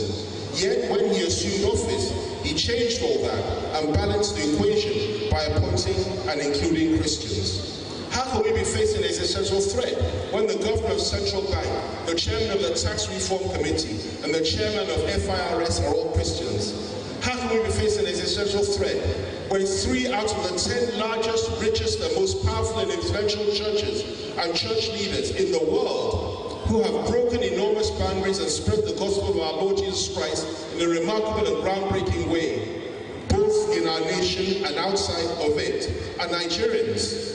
How can we be facing an existential threat when the President's wife is not only a Pentecostal Christian, but also a pastor? How can we be facing an existential threat when, for the first time in many years, Christians are treated with respect and accorded decorum in all spheres of human endeavor in our nation ever since Tinubu took over the reins of power? We may be facing a strong challenge from Islamist terrorist organizations, and there may be tensions between Christians and Muslims in some parts of our country. But to say that Christianity is facing an existential threat in Nigeria is not only absurd, but also betrays a sinister and malevolent motive in the hearts and minds of those who propagate and assert it. They are crying wolf where there is none, and they are setting us up for the kill. Trump is driven by a pathological hatred for Africans, black and brown people, and Muslims. He's also driven by an overwhelming, compulsive, all-consuming, and inexplicable greed and avarice for material things. He has been afflicted with what those of us in Pentecostal circles describe as a demastic anointing, named after Apostle Paul's royal disciple called Demas, who lost his way and fell in love with worldly things, which has resulted in his obsession with, in addition to, the lust of the eye, the lust of the flesh, the lust of power, the lust for treasure, the lust for land, and the pride of life. He's also totally and completely irrational, unpredictable, and unbalanced, which makes him a very real danger to the entire world. His words must not be taken lightly, and we must prepare for the very worst. Those that believe that he can be talked into not doing what he clearly wants to do to our nation are ignorant, undiscerning, and deluded, and they are oblivious of his innate and irredeemable lunacy. I say this because there are speculations and reports in the media that President Tinubu seeks to meet with him at the White House in an attempt to resolve all the issues. If true, such an initiative is as incredulous as it is baffling, and it will come to naught. As a matter of fact, it may make matters worse, as our president may be verbally and savagely assaulted, insulted, and berated right in front of the White House press corps. Surely our Jagaban is bigger and better than that, and he certainly does not deserve it. And neither will he take it lying low, like others have done. Some have said that our president may opt to meet with Trump or his vice, J.D. Vance, on the sidelines at the G20 meeting, which is scheduled to hold on the 20th of November in South Africa. One wonders why some of our government officials that say such things find it necessary to clutch at straws, rather than to cultivate a firm resolve to stand up for the government they serve and their country and act with a level of self-respect, decorum, and dignity. I say this given the fact that Trump has said that no U.S. government official will attend the G20 meeting in South Africa because the white Afrikaans people of that country are, according to him, being subjected to genocide, whilst their farmlands are supposedly being confiscated without compensation. He concluded by saying that he believes that South Africa is a disgrace and should not even be a member of the G20. I ask those that are indulging in wishful thinking and fantasy about this proposed peace meeting between Trump and Tinubu in South Africa at the G20 meeting, who exactly our president is supposed to meet and discuss our problems with on the sidelines once they are given the fact that the Americans have made it clear that they are not attending. It is important that those that are charged with the task of telling us what is going on get their facts right, otherwise it complicates the issue. Diplomacy is one thing, but shameful capitulation with our tail between our legs is quite another. Outside of that, it is trite that the open and public display of weakness and fear attracts even more aggression. Surely, we are bigger, better, and stronger than that. We are not a nation of slaves and beggars. We are not a nation of cowards and peasants who bow and tremble before a schoolyard bully. I do not understand the logic and cannot appreciate the wisdom in seeking to sit down with a man who has contempt for you and your people, who considers you and them as being subhuman, who has referred to your country as a disgraced one, and who has referred to your continent as a, excuse my language, shithole. You are talking about diplomacy and a diplomatic settlement when the man and country that you're up against has thrown diplomacy out of the window, designated your country as one of concern, has placed your nation on a watch list, and has said that he intends to violate your sovereignty on a false premise, bomb your country, and attack you with his military. His defense minister, Minister of Foreign Affairs, Press Secretary, and other key government officials have reiterated the threat, and you are hiding under the table and saying that it will be resolved at the G20 meeting in South Africa, where you know very well that Trump has said he has no intention of attending that meeting. When will those in high places in Nigeria learn that you do not kowtow to Nazis, racists, religious bigots, ethnic supremacists, ethnic cleansers, schoolyard bullies, genocide enablers, lawless brigands, treasure hunters, drunken sailors, shape-shifting reptilians, sons of perdition, and those that threaten the very essence of our existence? When will you accept the fact that you have no choice but to stand up to them? When will you appreciate the fact that peace without honor, self-respect, and dignity is a curse? When will you understand that the peace of the graveyard, in which we must smile as we are being insulted, ravaged, and threatened, is no peace at all, but rather the most refined and supreme form of servitude, bondage, and torment? I would rather die on my feet as a free man than live on my knees as a slave. We are a nation of 250 million people. We are not weak and we are not small. We are resilient and strong, and our spirit cannot be broken. We are too big to take this nonsense from anyone. We liberated Sierra Leone. We liberated Liberia. We liberated Sao Tome and Principe. We liberated South Africa. We liberated Chad. We liberated Zimbabwe. We liberated Congo. We liberated Angola. We liberated Somalia. We liberated Mozambique. We liberated Namibia. We liberated Zambia. We liberated Uganda. We liberated Kenya. We liberated Equatorial Guinea. We liberated Burma. And if it comes to it, and we are attacked or occupied by the Yankees, by the grace and power of God, we shall liberate ourselves.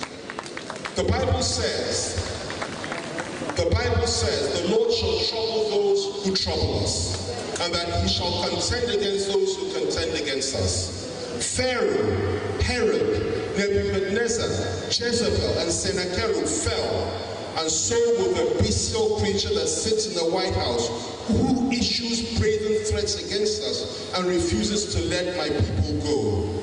You call my country a disgraced country, as if yours were any better. You say you will come in, quote, guns blazing, as if you're in the old Wild West, and that you are dealing with a small tribe of defenseless native Indians and Aborigines. You say it will be fast, vicious, and sweet, as if you're a rapist. Who the hell are you, and who do you think you are talking to?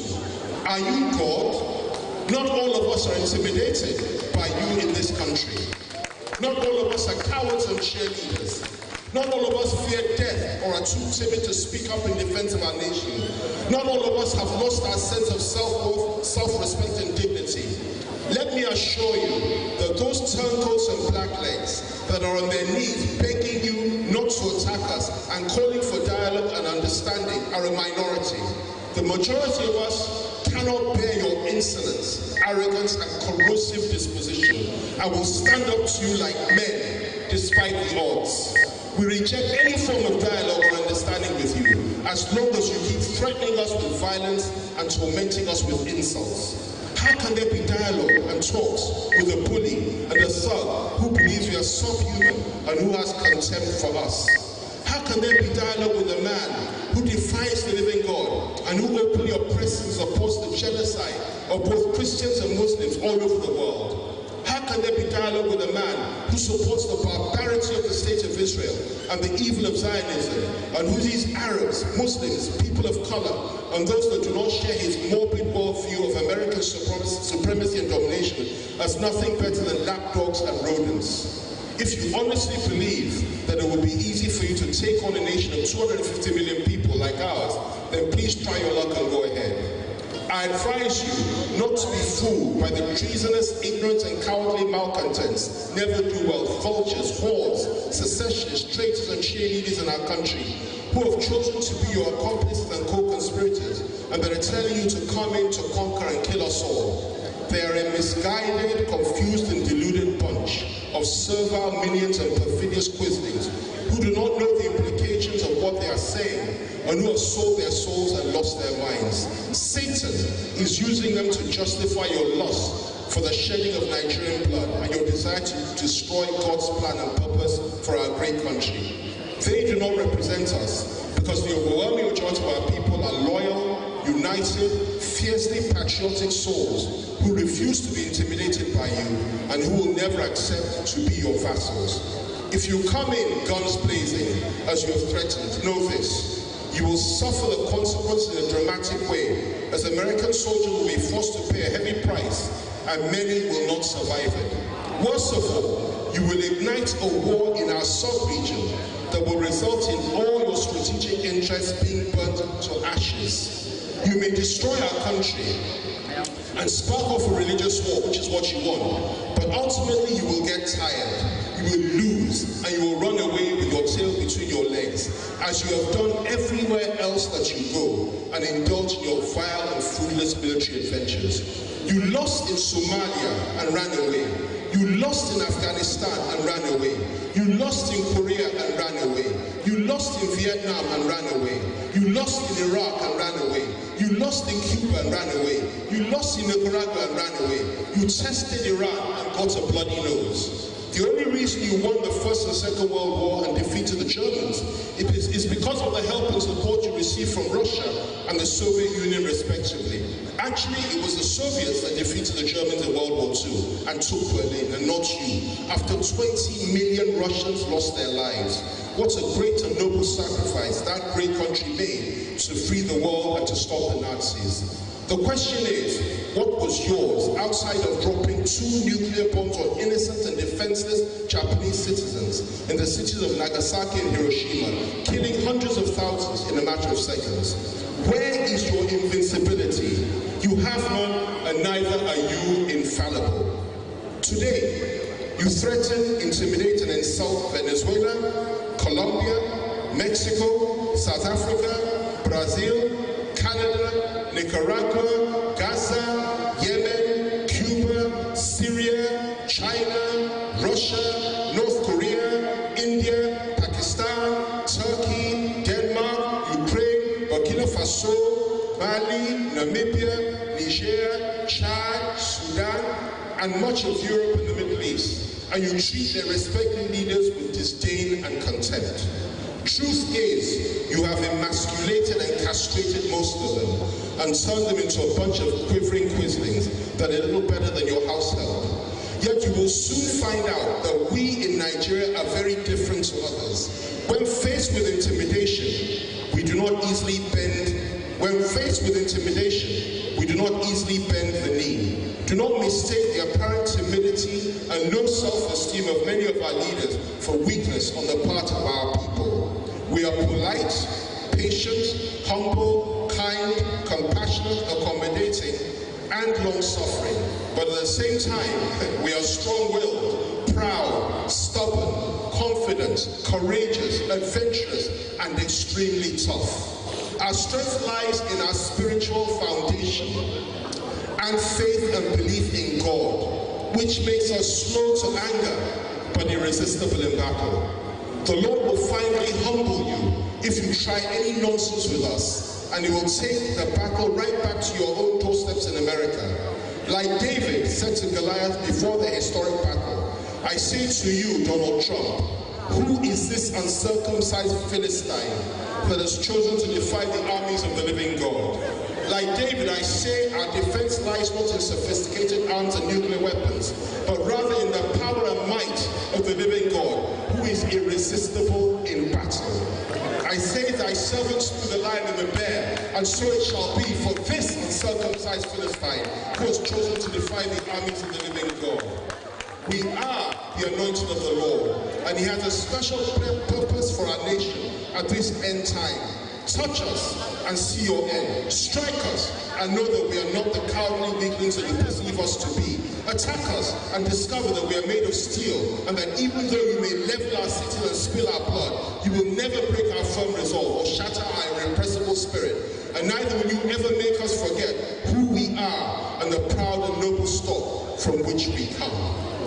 Whether you like it or not, Nigeria is great, and Nigeria shall remain great. We are not a disgraced nation, but rather a strong and proud nation that has achieved far more than you care to know, and shall achieve even more well into the distant future after you are dead and buried. May the Lord defend our borders and seal them with His precious blood. And may He deliver us from the evil hand and wicked intentions of our detractors and enemies. He surely will, because He is faithful, just and true. He is the defender of the weak, the champion of the poor, and the liberator of the oppressed. We shall not go the way of Sudan, Darfur, Gaza, Palestine, Congo, Iraq, Syria, Lebanon, Libya, Yugoslavia, Somalia, Afghanistan, or any of the other nations that they have shattered, destroyed, broken, brought to ruin, and blighted with their wickedness and vile intrigues. And neither shall our nation be subjected to war or a violent and unconstitutional regime change. We are Nigerians. We serve and worship a mighty God, and by His power we shall survive all these threats and intrigues, and we shall overcome. The Lord will see to that. The Lord will see to that. Glory and honor and praise be unto His holy name forever.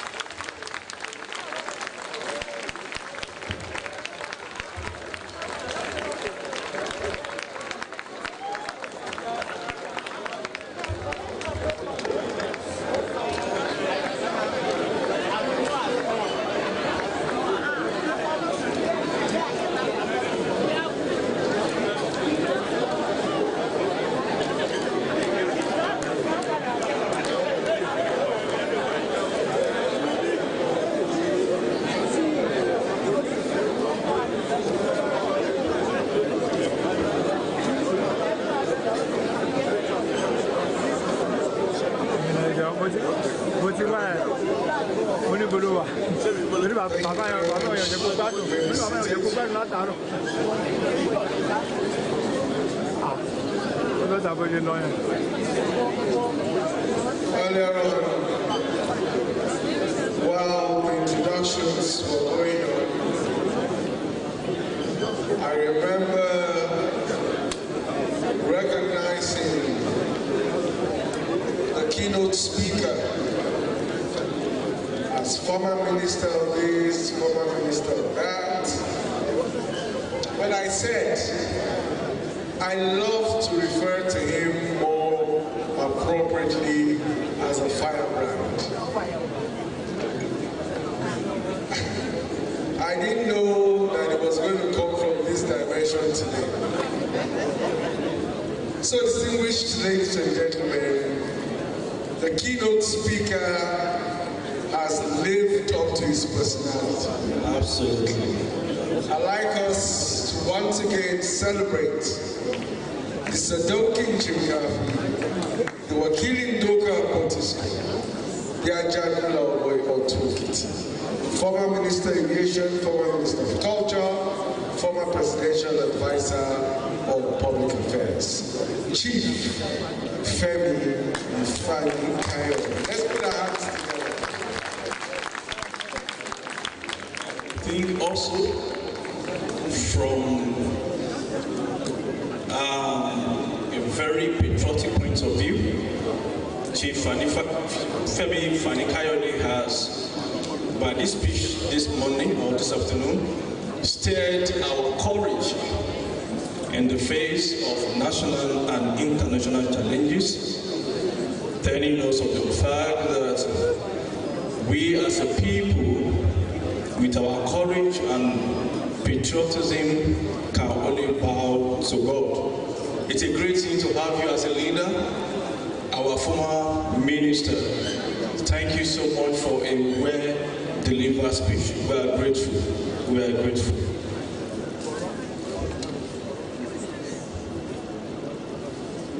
So, distinguished ladies and gentlemen, I know that the keynote address will continue to generate a lot of conversation in our minds, in our bedrooms, living rooms, workplaces, and of course at governmental levels.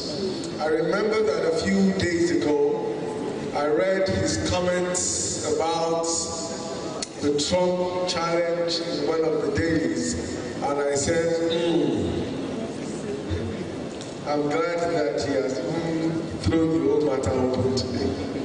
Let me welcome very quickly His Royal Highness Oba Adeleke Adefemi Adebite Adedoyin II, Kabiyesi the Owale Adimola of Ikare Akoko. Thank you very much, Kabiyesi, for joining us at this event. Let me also quickly celebrate the former chairman of the NBA, Akure Oladan Olawale. Thank you very much for joining us. Of course, I'd like to welcome as well Mr. Usman Oparo, DCR Customary Court of Appeal, Kogi State, all the way from Kogi State. Thank you very much for coming to celebrate with the NBA Akure branch. I'd like to welcome Honorable Barrister Siki Ojo, the chairman of Senegal Government Area. Thank you very much for being a friend of the House. Of course, it's a very long list. Let me welcome also Honorable Fola Olasede Desont, the SSA diaspora, to the governor of Ondo State. As I said earlier on, we will do a lot of introductions as we go on with this event. But let me at this point, since it's not supposed to be all talk, let me at this point welcome the cultural troupe to entertain us and liven the hall for a moment after the fireworks, from Chief Ifani Kayode, fireworks, So I'd like to welcome to the hall the award-winning cultural troupe. I ask us to please enjoy every moment of their performance. While they make their way to the hall, let me recognize the alternate chairman of the planning committee, thank you very much for supporting the chairman of the Law Week Planning Committee. That is Dayo Akinlaja SAN. I know that he has an alternate planning committee chairman. I certainly will get his name in the course of the event. But let me quickly recognize a few other people while we wait for the cultural troupe to make, members of the cultural troupe to make their way into the hall. We equally very significantly recognize the presence of Henry Idowu Akin Besote, Chairman MBA Ondo Branch. You are very, very much welcome. Of course, we also recognize the presence of OQ Arokoyo, Treasurer MBA Ondo Branch as well. You are very much welcome. Cultural troupe, please. The stage is now set for you. Let me appropriately appreciate and welcome the alternate chairman of the Law Week Planning Committee, Prince Adetunji Osho, Senior Advocate of Nigeria. Please let's put our hands together for him as he thank you very much for all the great works that you have done to make this week a success. Okay, so the cultural troupe is here, and in the next 7-10 minutes, they will be entertaining us while we prepare for the next item on the agenda. I'm sure that the media team is ready with a short documentary on today's awardee. Let me welcome the Alale of Akaba, His Royal Majesty, Oba Oseni Isiaka. Oba Oseni Isiaka Adu Kabiyesi, thank you very much for joining us at this event. Very grateful for your presence. Okay, so the cultural troupe, please. 7 minutes, and I'm sure that the hall will roar with the performance. Thank you very much.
Oh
iṣẹ́ ọpọlọ ni èso lè èso jìbìtì iṣẹ́ alẹ́kọ̀ọ́lọ́ ọ̀pọ̀lọ́ gáyé lè iṣẹ́ ọpọlọ èso lè èso jìbìtì. Iṣẹ́ ọpọlọ èso lè èso jìbìtì. Iṣẹ́ agbófinró iṣẹ́ adájọ́ èso lè èso jìbìtì. Alẹ́kọ̀ọ́lọ́ ọ̀pọ̀lọ́ gáyé lè iṣẹ́ ọpọlọ èso lè èso jìbìtì. Iṣẹ́ ọpọlọ. Thank you very much. Our award-winning cultural troupe, indeed, Michelle Olo. Thank you for that wonderful rendition.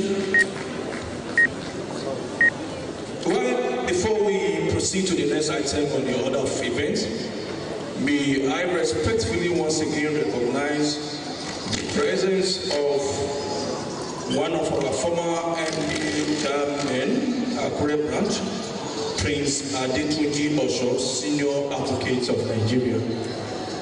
Thank you, sir.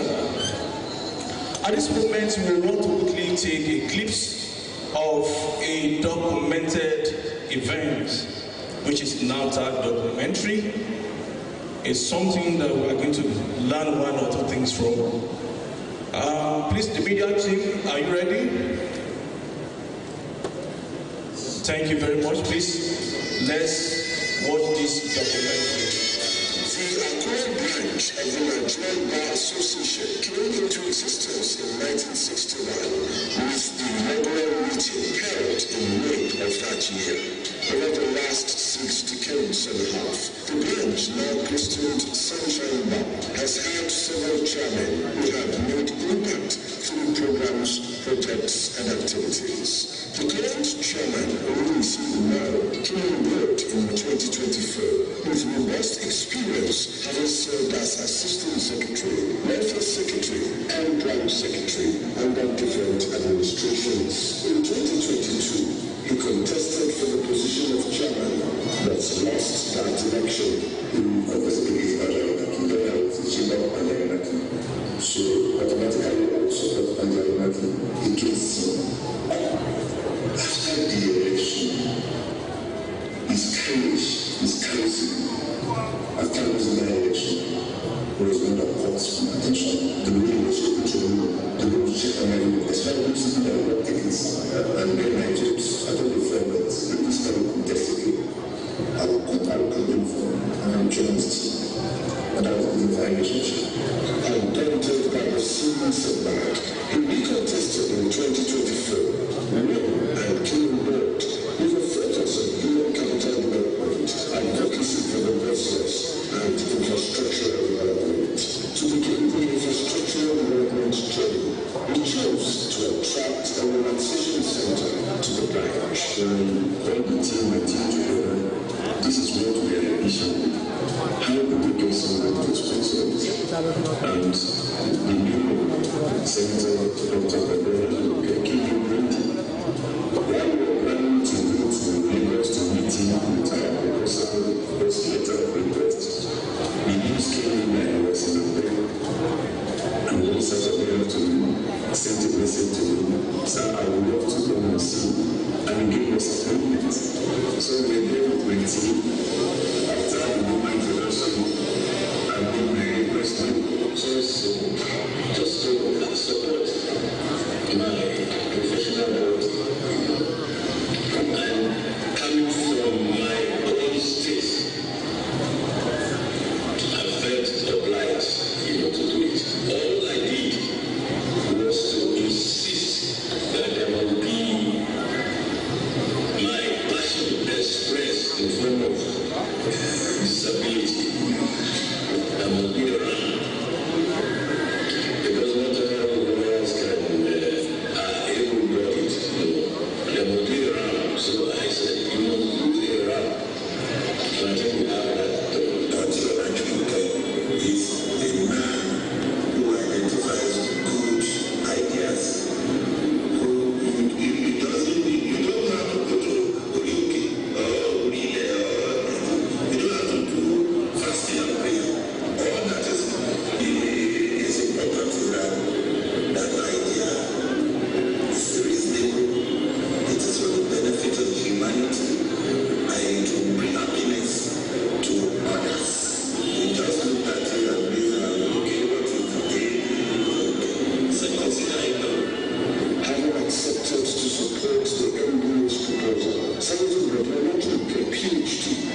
2025, I know the enemy has a facility to do several things. We pray for we serve as a restaurant for our members and even areas to go feed yourself.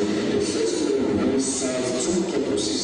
One, to serve as an organization for members, leaders, that probably have their matters still down in court. They will be able to be seated until it is their turn.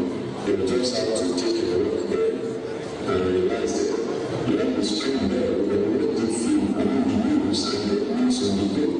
While you are waiting for all of that, the worker will be getting ready for you to go and do it. Then the second purpose to be serving is that of Hall of Fame. Where, of course, if you know in them, we have what we call names of eminent Nigerians, legal practitioners that have contributed to the development of NBA. So we should be able to chronicle in a way the history of Akure by the eminent Nigerians, legal practitioners, citizen entities of Ondo State that have impacted our life as a branch of the Nigerian Bar Association. So the names will be inscribed there, which we have already. I understand also will also be adding more names. This will not only just be a word of fame or word of honor, but to also serve as a procedure for people to know the history of the branch and for those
Thank you, please.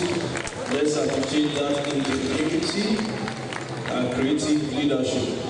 Thank you so much, ladies and gentlemen. We also respectfully inform you that this video we just watched is now named after our foremost leader at the bar, Senator Bode Olajumoke Relaxation Center.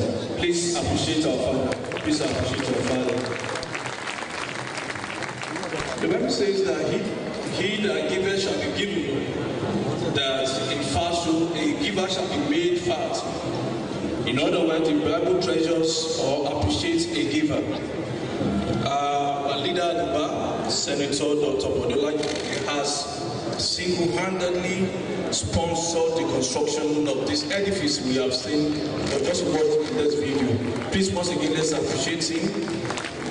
And in view of this, the MBA has also determined or decided to also appreciate our father in any way possible. On this note, may I respectfully therefore invite Mr. Shola Ajisafe, Mr. Shola Ajisafe, Esquire, to take on the recitation of our body for this event this afternoon.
Between the Soviet Union and African states.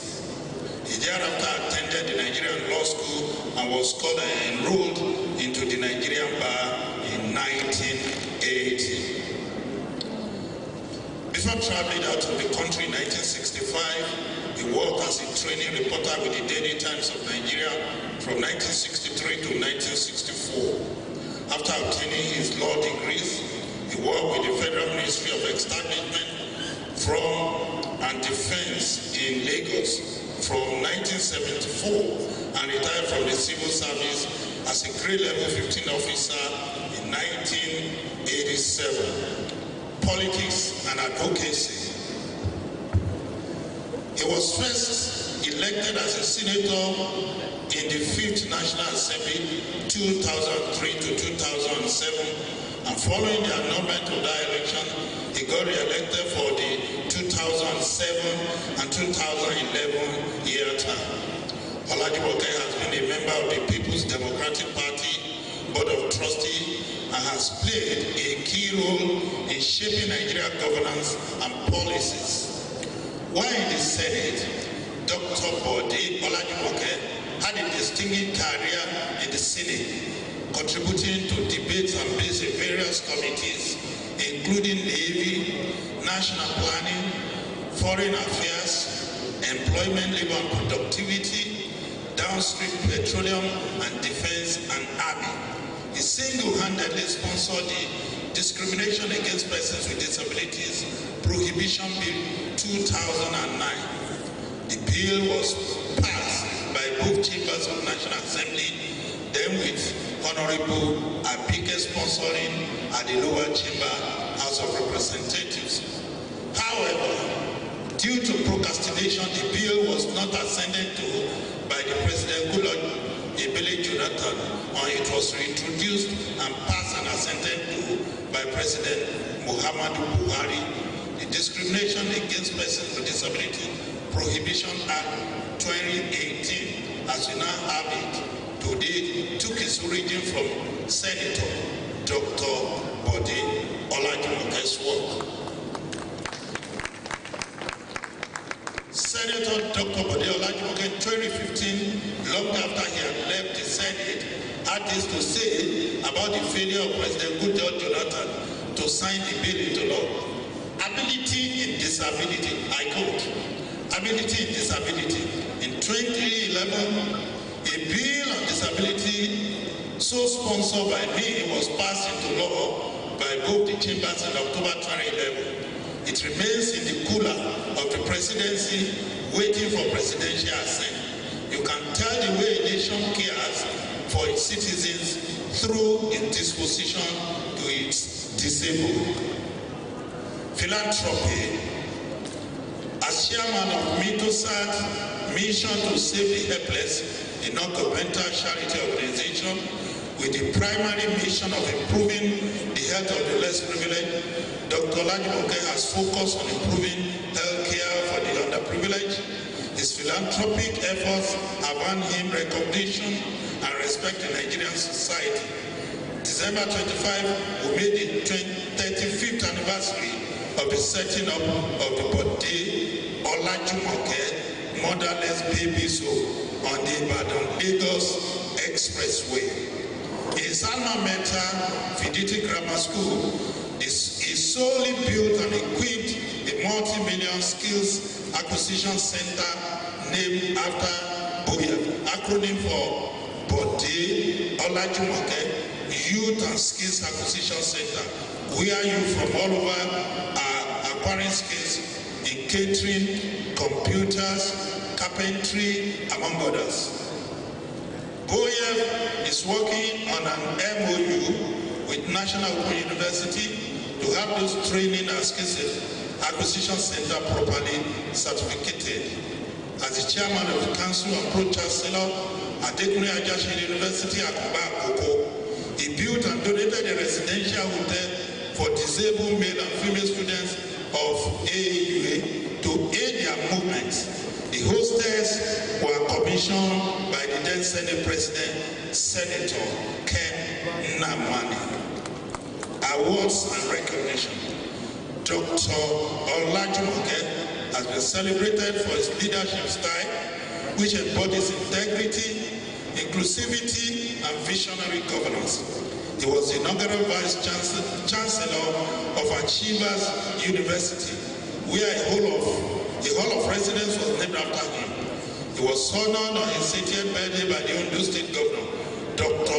Lucky Orimison Ayedatiwa, who praised his contributions to Nigerian politics and society. Legacy. Olajumoke's legacy extends beyond politics, with a lasting impact on Nigerian society through his humanitarian work and commitment to public service. He has inspired generations of politicians and continues to be a respected figure in Nigerian politics. Ladies and gentlemen, it is my pleasure to present to you our father, a philanthropist, and a man you can call to at all seasons, Dr. Olabode Wilfred Olajumoke, PhD, and a senator of the Federal Republic of Nigeria. Thank you very much, Vice Chancellor Ajishaka. Thank you.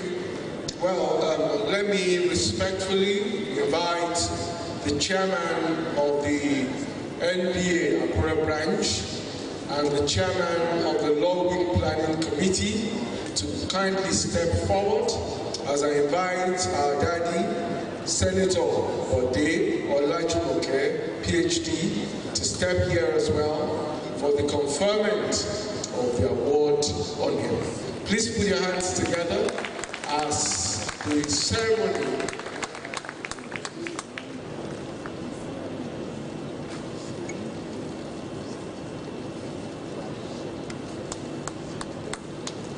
I'm sure the chairman of the Law Week and the chairman of the NBA will tell us what exactly this award is about.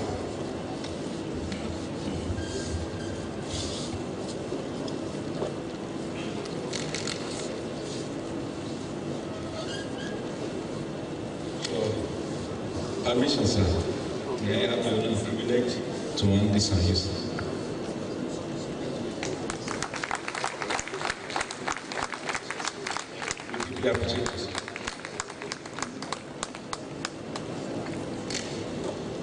On behalf of the Nigerian Bar Association, the Akure branch, I have the singular honor to present this award to you as the Grand Patron of Nigerian Bar Association, the Akure branch, the Sunshine Bars. Thank you so much.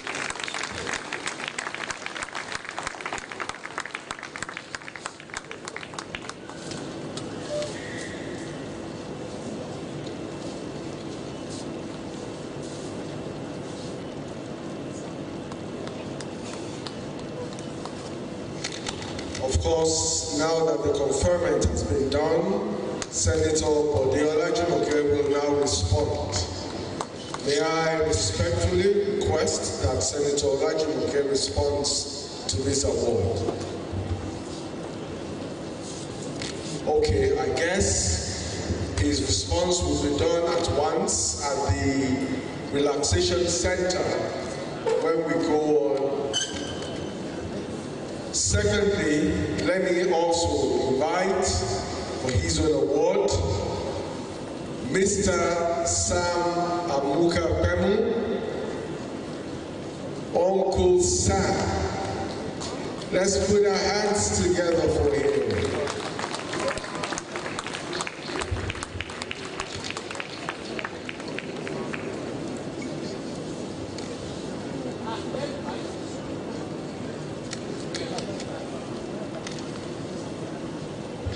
Thank you. Say congratulations to you, sir. We deeply appreciate you on account of your age especially. We treasure your presence here. We are highly delighted and 91 years. And here you are, solid, strong, and standing to the glory of God. This is essentially to register, our sincere and heartfelt appreciation for your mind, for your kindness, for all you have been to us as a people here and to the entirety of our nation. You are a veteran, you are a legend. We celebrate you. Thank you.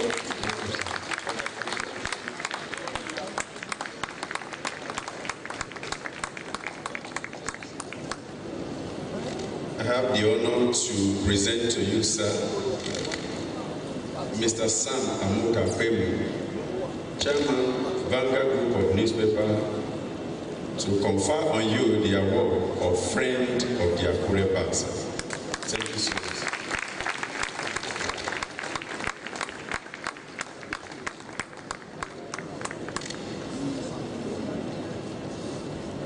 A big congratulations to an icon of the journalism profession, and of course to an icon of philanthropy. Both both men excellent citizens of our great country. We say a big congratulations from here and from everybody in the building. Thank you very much. Congratulations. Let me, before we move on,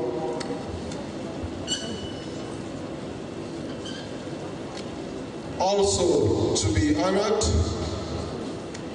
at this event, may I respectfully invite the keynote speaker, former Minister of Aviation, former Minister of Culture, former Presidential Advisor on Strategic Communication, Chief Femi Fani-Kayode, to be honored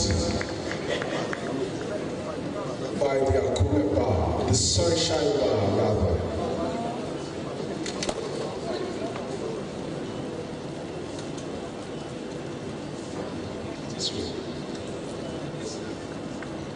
Sir, we celebrate you. We appreciate you. We honor you.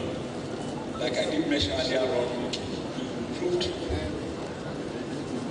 so wonderfully well in coming, and to cap it all, you have impressed everybody here today with the keynote speaker.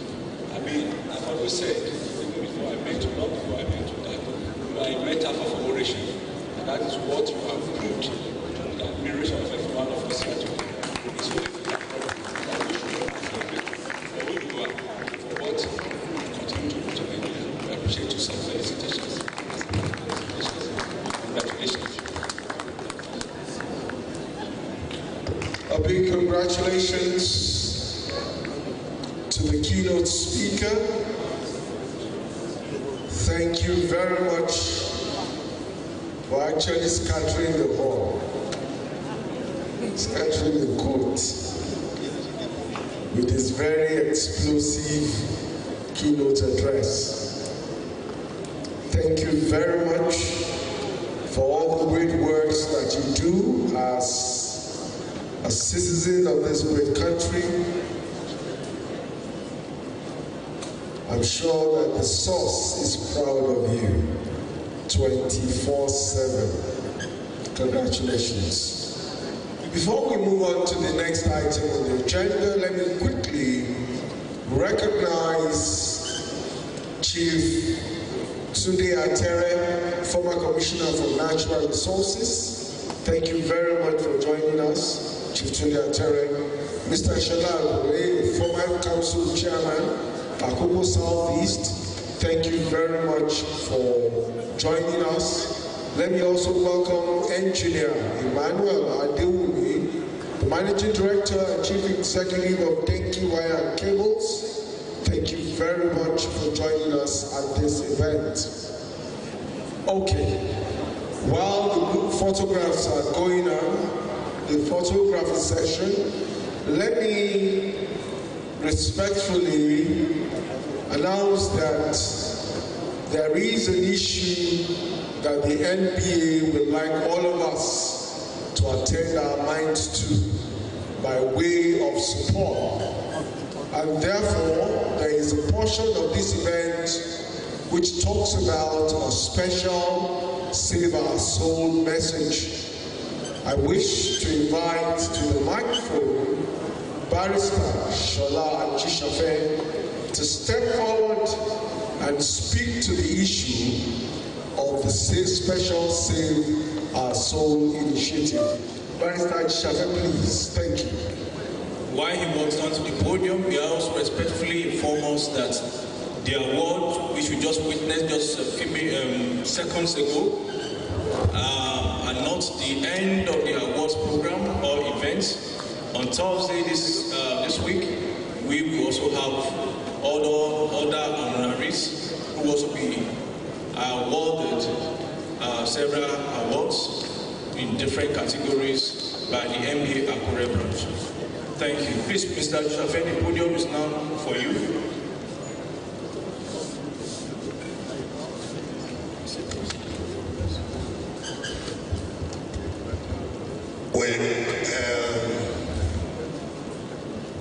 the protocols on this, I like to say good afternoon to all of us. Please, I need everyone's attention. I know many of us present here are parents. We are fathers. We are mothers.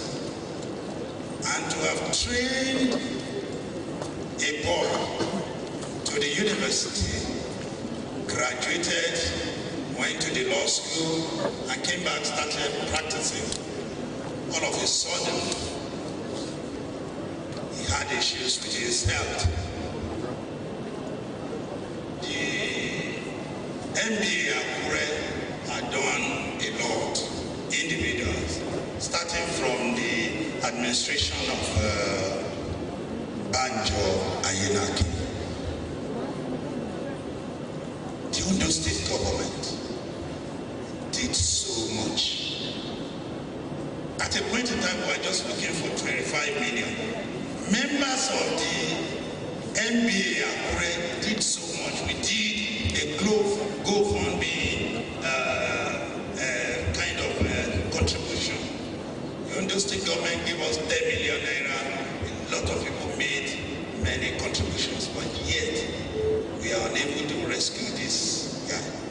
By the last week, was on Monday, that we had a report from the hospital that this guy is on his way out if we do not do something. And that's why we made it a project here. We are bleeding, and I want to yield place to Mr. Chairman to tell us his names and what they have been able to do. Thank you. Thank you so much. I want to passionately appeal to raise a fund for our colleague, our friend, Mr. Ayodele Ologumeta.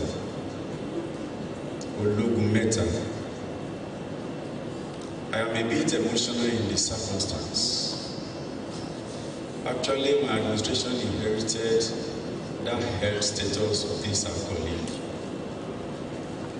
The administration before me tried to raise funds, but all went into dialysis on a weekly basis. When we came on board, we did our best. We approached the state government, and His Excellency graciously approved the sum of 10 million naira. As we speak today, that 10 million naira is depleted on dialysis alone because we could not raise what was required to do a kidney transplant. We have 2 individuals that are ready to donate kidney, but the fund is not just there. I want to appeal. This is a passionate appeal. I know this may not be the appropriate forum, but then we are constrained to do that. Please, we'll be dropping the account of the branch. Help save the soul. This is just the appeal I have to make at this level. And I wouldn't want to talk more, or else I may be too emotional about it. He's a young, vibrant member of the Akure branch. In fact, the last video we have about him, he could no longer recognize people around him. It was getting that to that stage. Please, I'm only appealing. Help MB Akure save this young man. Thank you so much. Thank you so much. May I announce that the Attorney General and Commissioner for Justice of the State has, on behalf of Kayode Ajulo and Co., promised that by tomorrow morning he will deliver, or today, now, the amount of 10 million naira. We are actually looking for million naira. He has promised that today, now, he will drop the sum of 10 million naira. Sir, we can't thank you enough. God bless you, sir. God bless you, sir. Thank you very much. Thank you. The account number. Sir, who has come back, please? Sorry, we have a small flyer that contains the NBA Akure branch account.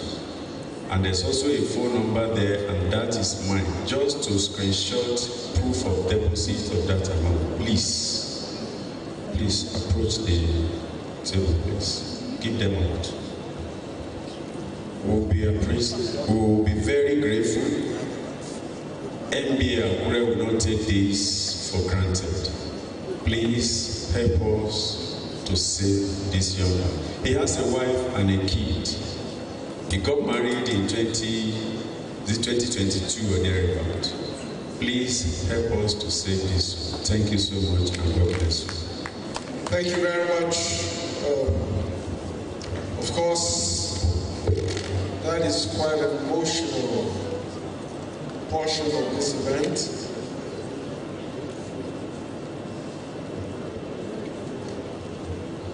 So, distinguished ladies and gentlemen, having spoken about this very big need, I'd like to, on behalf of the Akure branch, announce that if you were willing to support this very vibrant young man, Ayodele Ologumeta, you can support by sending your token to the Zenith Bank PLC account number 101-673-9933. Again, 101-673-9933. Just in case, that's the Zenith Bank account number. Just in case the flyer does not get to you. Thank you very much. So, distinguished ladies and gentlemen, we move on. And I know that by the special grace of God, this young man will join us in no distant future.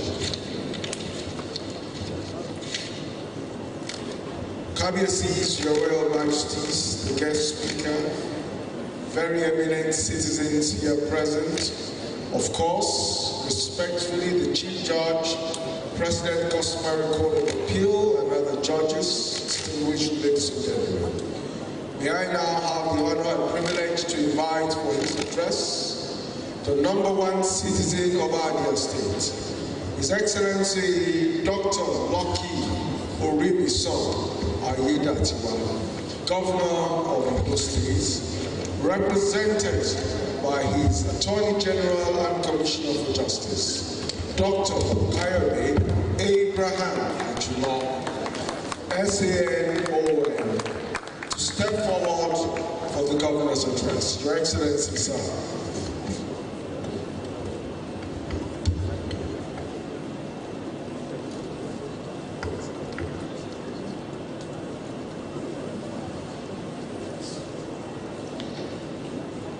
Let me start as usual to present my warmest compliment to all this afternoon.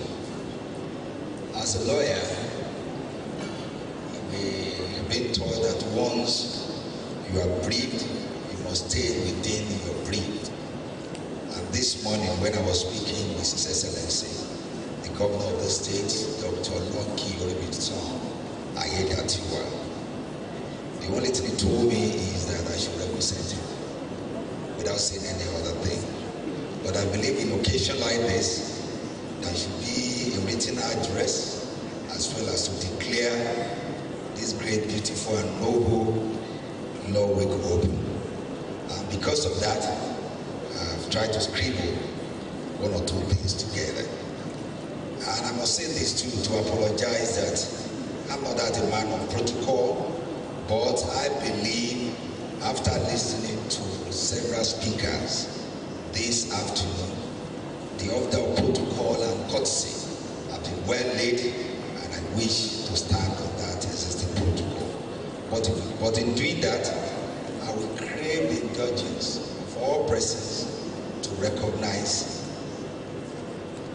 my Lord, the Chief Judge of Ondo State, Honorable Justice Olusegun Ayedu-Olushola, ably represented by Honorable Justice Ademusoye. And I think it would be nice to recognize also the President of the Customary Court of Appeal. And let me recognize my uncle, Joari, of today's Law Week, Dr. Senator Bode Olajumoke, someone that I've been so proud of, someone that's been a great inspiration, because I know as a young man, right from the University of Jos, whenever someone asks me, where do you come from? I hardly mention that I'm from Ikare Akoko, the way some of my friend used to say, is to quickly say I'm from Ifere Akoko, and Dr. Bode Olajumoke from there. And as at that time, was then the Permanent Secretary Defense. So it's an honor to quickly use him to describe where I'm coming from. And even to today, it is still an honor to. And I think I must recognize Uncle Sam Amoka for what he has done for this country. And I'm sure Chief Femi Fani-Kayode did not miss it when he says an institution. You are indeed an institution. Thank you very much. I remember Chief Ike Clark, bless his memory, always talked about him. And like I was having a side talk with Chief Fani-Kayode, I said this is one man that I know is kind. That's another word I can use. Because I mentioned something, though I'm going to abridge it, that anytime there's a problem, I do most of the time get the feeling from Uncle Sam Amoka when he call you, this man they are accusing is not what they are calling him, and he took his time to explain what it is. And this is a private talk, not open something that maybe he's doing it just for cloud shades. And I thank you, sir. And again, I think I recognize our candidacy. I think I will use Olowo Ofowo, the chairman of the Council of Chiefs and Oba in Ondo State, as a point of contact to all our Oriade. And good enough, we have them in Ondo State, and most of them are lawyers. So my noble candidacy, thank you, sir. Sir, I noticed one or two things which I think as law officer of the state, I think I need to mention. We cited the national anthem, and it is now a state policy that when the president or the governor, though the governor is a representative, or when the governor is around, that is well. And apart from that, when we have a national day, like the independence, that is when the national anthem will be, the three stanzas will be recited. But today, I believe that is a slip. It should be just one, and we should move on. And apart from that, I noticed that this is Ondo State, and this is one of the states, despite the fact that being an NPA event, the president, the governor being ably represented, and some functionaries of government being here, particularly our laws, we need to decide, and I think I won't bore you because time has been well spent, to recite our state anthem. And this state anthem, apart from the readings, the lyrics speak of who we are, and I believe at any subsequent event, we endeavor to do that. And let me begin, sir, to commend the leadership of the Akure branch of the Nigerian Bar Association for this discourse, particularly intellectual discourse and professional excellence, as evidenced by the choice of the thought-provoking and highly sensitive and timely theme of this year Law Week. And when Chief Fani-Kayode was delivering his speech, I overheard it from one side that Chief Fani-Kayode must come from Akure. Particularly, he exemplified and demonstrated the government of Akure of Omo Amudasile Fiogun Enupano. Because with preparation and what comes out from this more than small missiles that he threw. And like I do tell people, we Yorubas, we are great. The same way we have the Omoluabis, we have Omoburuku, we have Omoita, we have Omolile. And I do say it, Chief Anika is both Omoluabi and Omolile. And I am too. And because that's where we have. The same way we have the Alaf for you and the Kabis. The same way we have our own system. That we have the Arena Kakamfu. That anytime there's a need for war, we have great people who send for. And I think one of them is Chief Anika. Thank you for it. Ladies and gentlemen, talking of the mobility in our calling, the legal professions remain one of the noblest calling known to mankind. The bedrock upon which civilization itself is built. It is not merely an occupation but a heritage, a vocation that stands as both shield and compass, shielding the right and liberty of all while guiding society towards justice, order, peace, and progress. From the courtroom to legislative chambers, from the drafting table to the corridors of governance, lawyers have consistently served as the architect of stability, reform, and national growth. Indeed, every thriving democracy rests on the backbone of the functional legal system, and lawyers constitute the strength of the system. And when we are talking, because I've taken a little look at our theme for this law week, which is one, the first leg is a quest for a utilitarian judiciary, which is one that delivers justice, that is not only legally sound, but socially beneficial. It is a call for a judicial system that transcends technicalities and embodies accessibility, efficiency, transparency, and public trust. It must be responsive to the reality of the people while remaining faithful to the constitutional principles. And in this case, quest for shareholders, the bench, the bar, and the legislature, the executive, and indeed the citizenry has a scarce duty to play. And to the other side, which is the role of these stakeholders, which involve virtually every one of us here, for the judiciary to fulfill its utilitarian purpose, collaboration, I must say, is needed. The bench must continue to uphold courage, integrity, and impartiality. The courtroom must be a sanctuary of justice. The bar, I must insist, must recommit itself to ethical advocacy. The mentorship of young lawyers, which I consider an integral, crucial mandate of our mandate and noble pursuit, at this time, as well as the sustenance of intellectual vigor in practice of law. The executive of government of Ondo State, which I represent, is one to protect and to guarantee judicial independence.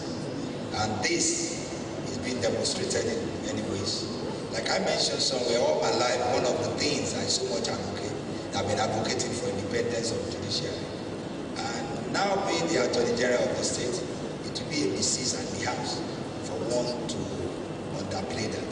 And that is why I'm proud to inform the gathering that this, about some months back, His Excellency the Governor of the state, apart from all what he has done for the judiciary and virtually every sectors in this state, has even constituted two powerful bodies, one headed by the Secretary to the State Government, Dr. Taiwo Fashomote, another one by the Commissioner for Finance, Mrs. Omowumi Kajola Isaac, to fashion a way where we have a robust and clear independence of judiciary. Very soon, long will be the days when my Lord will go with the bulls to ask His Excellency to give them some stipend. And I think, I'm very sure, and I say this on my honor, that very soon we achieve that. And also in Ondo State, under the visionary leadership of His Excellency Dr. Lucky Orisanyidatiwa, FCA, the administration has consistently demonstrated an unwavering commitment to the rule of law and judicial reform and institutional development. And I think I need to mention this. The biggest test of rule of law that I know is when the judge, no matter how the ruling comes about, the ruling is obeyed. And I think I need to say that under this administration, no judgment or ruling of any of our courts, be it high courts, be it customary court, be it magistrate, that be flouted. Because what we believe is any time such is given, it must be obeyed.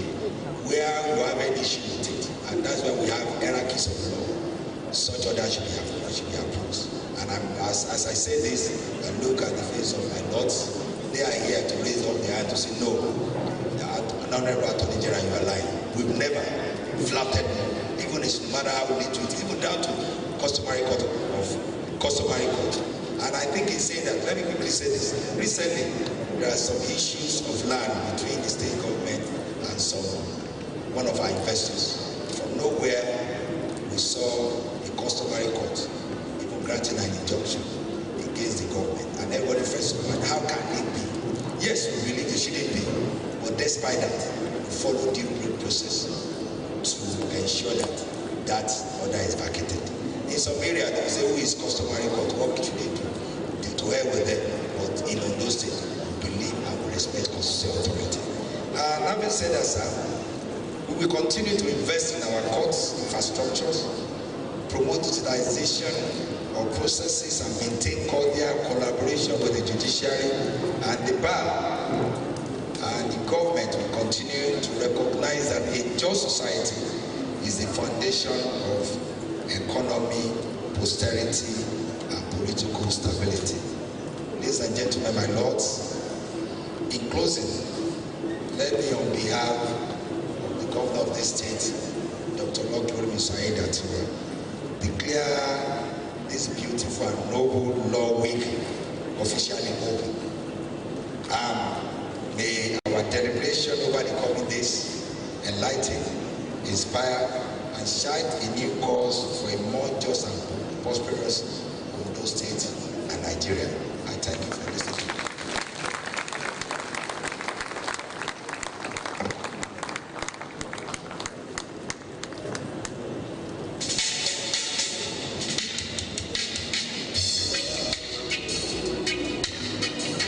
Thank you, Honorable Attorney General Commissioner for Justice, Ondo State, a great role model for us at the bar, particularly here in Akure. We are grateful for your insightful leadership and mentorship as well.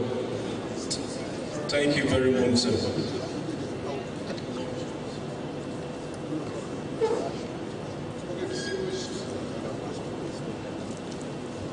Distinguished ladies and gentlemen, we're moving to the first session very quickly. It won't be a very long session. It will be the speaker at the first session is Kabiyesi Yoruba, Oba Alhaji Adebowale Adeleye, while the chairman of that session is Honorable Justice Iye Alade, who will be taking that session immediately, after which we will do lunch, then we'll go for the commissioning of the relaxation center. So, distinguished ladies and gentlemen, in a few minutes, this arena will be set for the first session, because this conversation is very critically important to the development of our dear nation. And as said earlier on,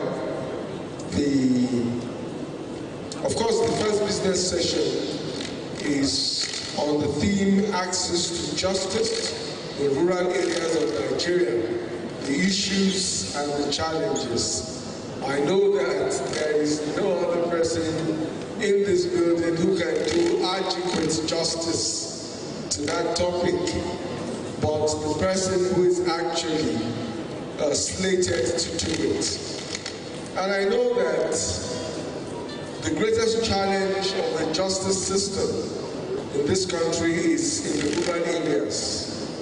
There are a lot of things, there are unimaginable things that negate the true justice system structure in the country, which happen in the rural communities. So I know that everyone who is here will gain a thing or the other, especially considering the fact that all of us, and I mean all of us, have people who live in the rural communities. Your uncle, your aunt, your brother, sister, cousin, anything. People live in the rural communities and they have these daunting challenges with the justice system. So, in a bit, Kabiyesi will be dealing with the issues, and I know that a lot of the things he will be saying to us will be from experience as the authority, the prescribed authority in that area, in the rural community. I know that Oka is not a rural community actually. I'm not saying Oka is a rural community, but I also know that Oka has a lot of rural dwellers. It's not a rural community. Oka is a city. All right, please let us also intimate you of the fact that other panelists in the course of this discourse are Professor Gbenga Okesamon, former Dean of Law Faculty, Faculty of Law, Adekunle James Faculty of Law, Adekunle Ajah University, Akumba Akoko. His Royal Majesty Oba Adeleke Adefemi Adegbite Adedoyin II, Owale Ademola of Ikare Akoko, and of course, Dr. Prince Azubike will also be joining. Dr. Prince Azubike, I reckon is in the building already. So may I respectfully, now that the panelists are seated, may I respectfully invite the chairman of session, distinguished ladies and gentlemen, President, Customary Court of Appeal, Honorable Justice Eunice Aderonke Alade, my Lord. Thank you very much. Thank you, my Lord.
I wish to appreciate the organizer of this program, Nigerian Association Akure branch, for bringing me here to chairman this section. It's a rare privilege, and I thank them. The topic before us is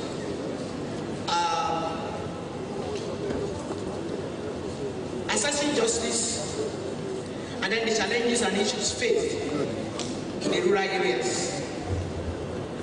Well, we all know that to assess judgment is the ability of individuals, young, old, whatever your status, whatever your position, and communities to understand their legal rights, to understand their when such rights are violated, how to go about it, where to go about it, how to seek redress, and so on and so forth. And I will not also hesitate to tell us, even though that we know that rural areas,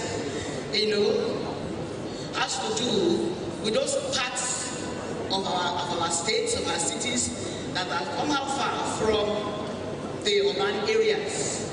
And these rural areas have several challenges and problems, particularly when it comes to legal issues. I do not know, but I am very much sure that so many of us here, we come from rural areas. I am from a very rural area, and we have so many challenges, particularly when it comes to addressing legal issues. Now, one of these challenges that is very major to me is what I tagged the three brothers. I was discussing with one of my colleagues about 3 days ago the problems with these three brothers. And these three brothers, to me, are children of the same parent. We have ignorance, we have illiteracy, and we have poverty. These three brothers, as one, is a very great challenge facing the rural areas, how to get justice, how to go about justice, how to assess justice, even how to know. I don't know what to do on the talking table because I have several other things to see at crossroads. Like our brother was saying the other time, that we have to talk from different experiences. Yes, different experiences. Particularly with us at the customary area, the customary courts, we have challenges, on assessing justice. Because of so many things, funding, the road network, and some other things like that. But I'm very much sure the KBACs, they are going to say more about this, and then other discussants, they will tell us more about the challenges that we face in the rural areas, touching on assessing justice.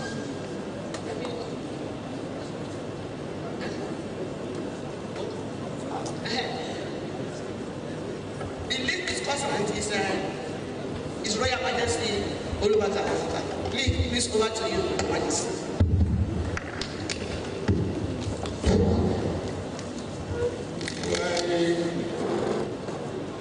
I would like to stand on the existing protocol, but my chairman will be here. I will still recognize him. His Imperial Majesty of our doctor, anybody Badegashin Okoye taught. The honor for Okite Omale. I greet you. The 2 awardees of today, Senator Badi Alajimake, Uncle Sam, as I grew up to know you, President Cosman Pofafapi, KBAC, who are not Karen, KBAC, the Alale of Akuba, the President of NBA, and other members. Another member of the bar of Nigeria Bar Association, Greg Branch, honored legal practitioner, distinguished traditional rulers, your lordship from the bench, and cherished citizens from the rural heartlands of Ondo State and beyond. I greet you all in peace, purpose, and in hope. I stand before you today. I'm here before you with many hearts upon my head. I've walked the beat as a policeman, sworn to hold law and order, and I've sat on the bench as a magistrate, entrusted with the skill of justice, and now sit as a traditional ruler, interpreter of custom, bridge between the people and the law. From each of these vantage points, I have seen diagnosed and felt deeply the gap between the promise of justice and its delivery in rural Nigeria.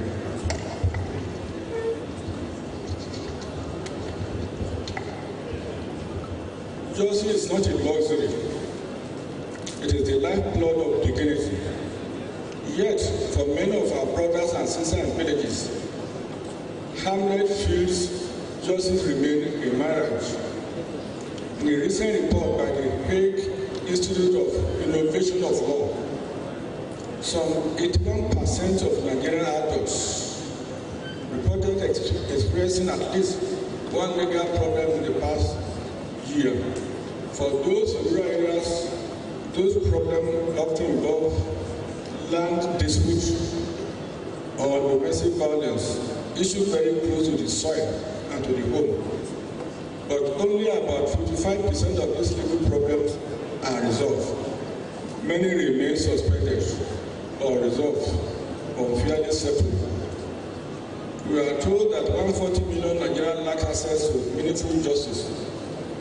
140 million so without reliable means of redress, whether because of distance, cost, ignorance, or institutional decay.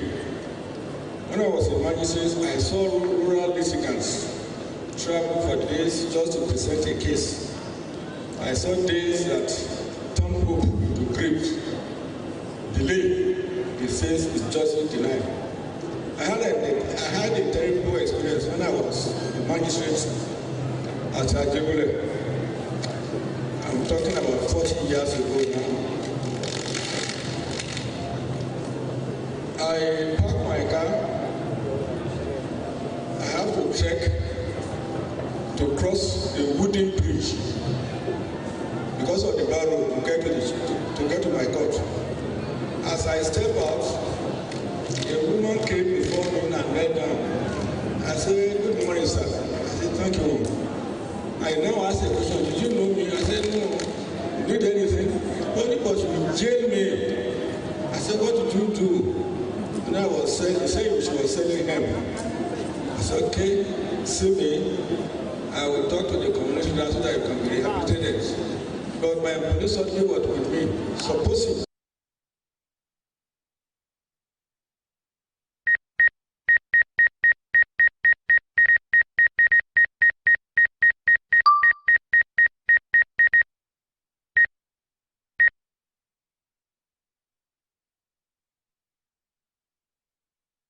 in public transport, which is very, very dangerous.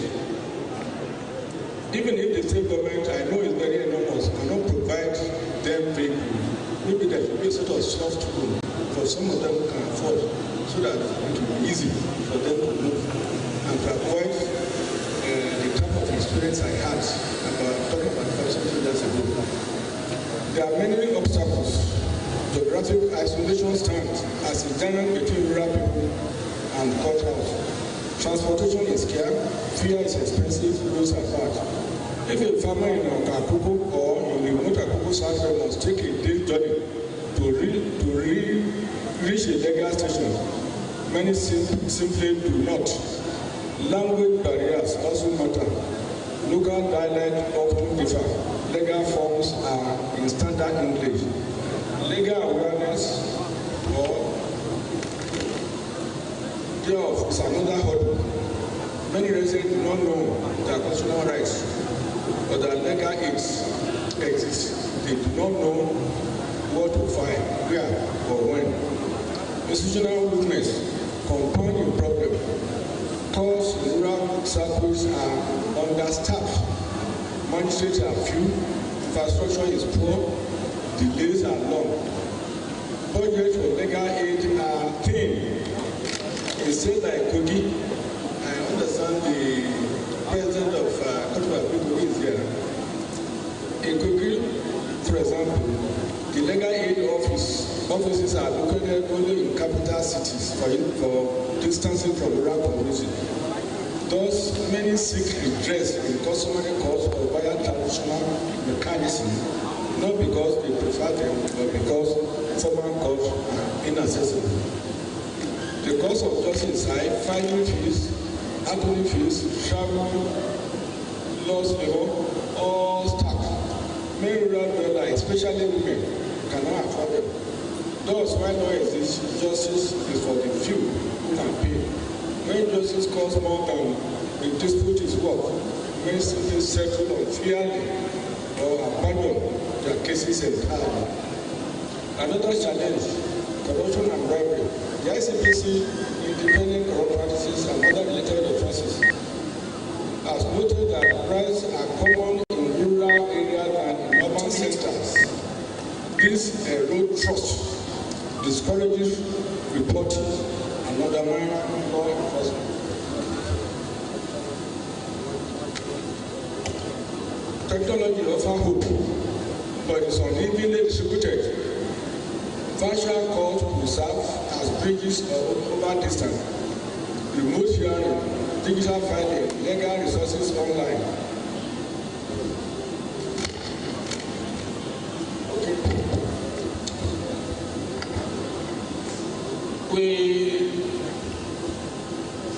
For example, in most communities, we have palace courts where the indigents, because of the respect they have for traditional, prefer to relate whatever they have to us and we settle them. And in many cases, the problem and challenges we have in the court is the enforcement of whatever court out of the court, because constitutionally we don't recognize some of the things we do in the palace. But I will Honorable Justice, the immediate past Chief Judge of this state, I remember he organized a session for traditional rulers and our staff with a view to integrating the palace court into the customary court. I remember 2019, we attended several courses of that mission. So if this could be reopened again, and give access to some of our people. Thank you, sir. Thank you. Thank you very much. Before I hand over the mic to the next discussant, I might just give us a briefing of what the lead discussant said. He mentioned something about delay in courts. That when justice is being delayed, people seem to be discouraged. And then he went ahead to talk about insecurity. Now, when there is insecurity, people might even just sit at home for fear of the unknown. We talked about awareness, and so many people are not even aware of their rights. They are not even aware of the location of the courts. There is no sensitization for people. And then he talked about understanding, some of the courts are understaffed to the fact that it will hamper, the delivery of justice at the rural areas. So also about high cost of filing. A man that cannot afford 5,000 naira even for breakfast at home, and he should go and file, spending about 10,000 naira. Definitely he will not want to go further. Let me tell us about issues on customary court filing. Yes, it's not as if the filing fee is high, but let us look at the situation whereby a man and a woman, the wife and the husband are fighting over the purchase of the one this thing that we use to cook our soup, of 500 naira. And the man, because of that, became upset, and he decided to go to court to go and file a divorce against his wife. Our men, they file so many cases on different issues. Some will come to court and then say that my wife did not greet me well this morning, and so they have no more married her. And last week, the food you cooked for me didn't have enough salt. So because of that, I am no more marrying her. So we have such cases like that. And we touch the crannies, the nooks and crannies of the villages. Let me just reiterate to advise that some of us that ran away from our homes, from our villages, from our hamlets, we should go back there and develop most of these places. This is one of the reasons why justice refuses to reach the hamlets, the villages. All those dilapidated houses, refurbish them, put them right. Invite us to come and sit there. We will come as customary court. We want to come to your villages once you have provided us with a place to sit, so that justice can reach the corners of your houses, the corners of your rooms, everywhere. There will be justice there. The only thing that is happening us is what KBC had already said: transportation. When you have magistrates, judges on customary courts, these people are lawyers, high-standing lawyers, capable lawyers, not just with first degree, some of them with second degrees, and even more. But yet, they go in Okadas to villages, to those rural areas.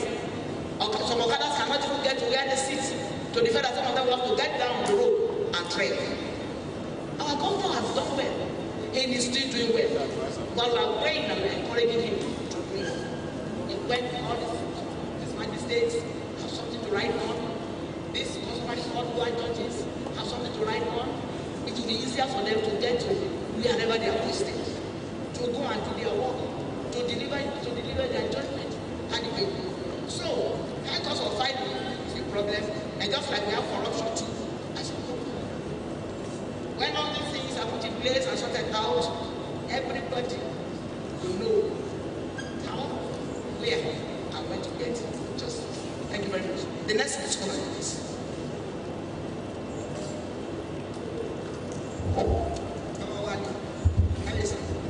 I only want to recognize my chairman, His Majesty, the Honorable for our father, Senator Odeola Jumoke, Uncle Sam, and the Honorable Justice Adebusoye representing the CJ, and my Lord, President of the Customary Court of Appeal.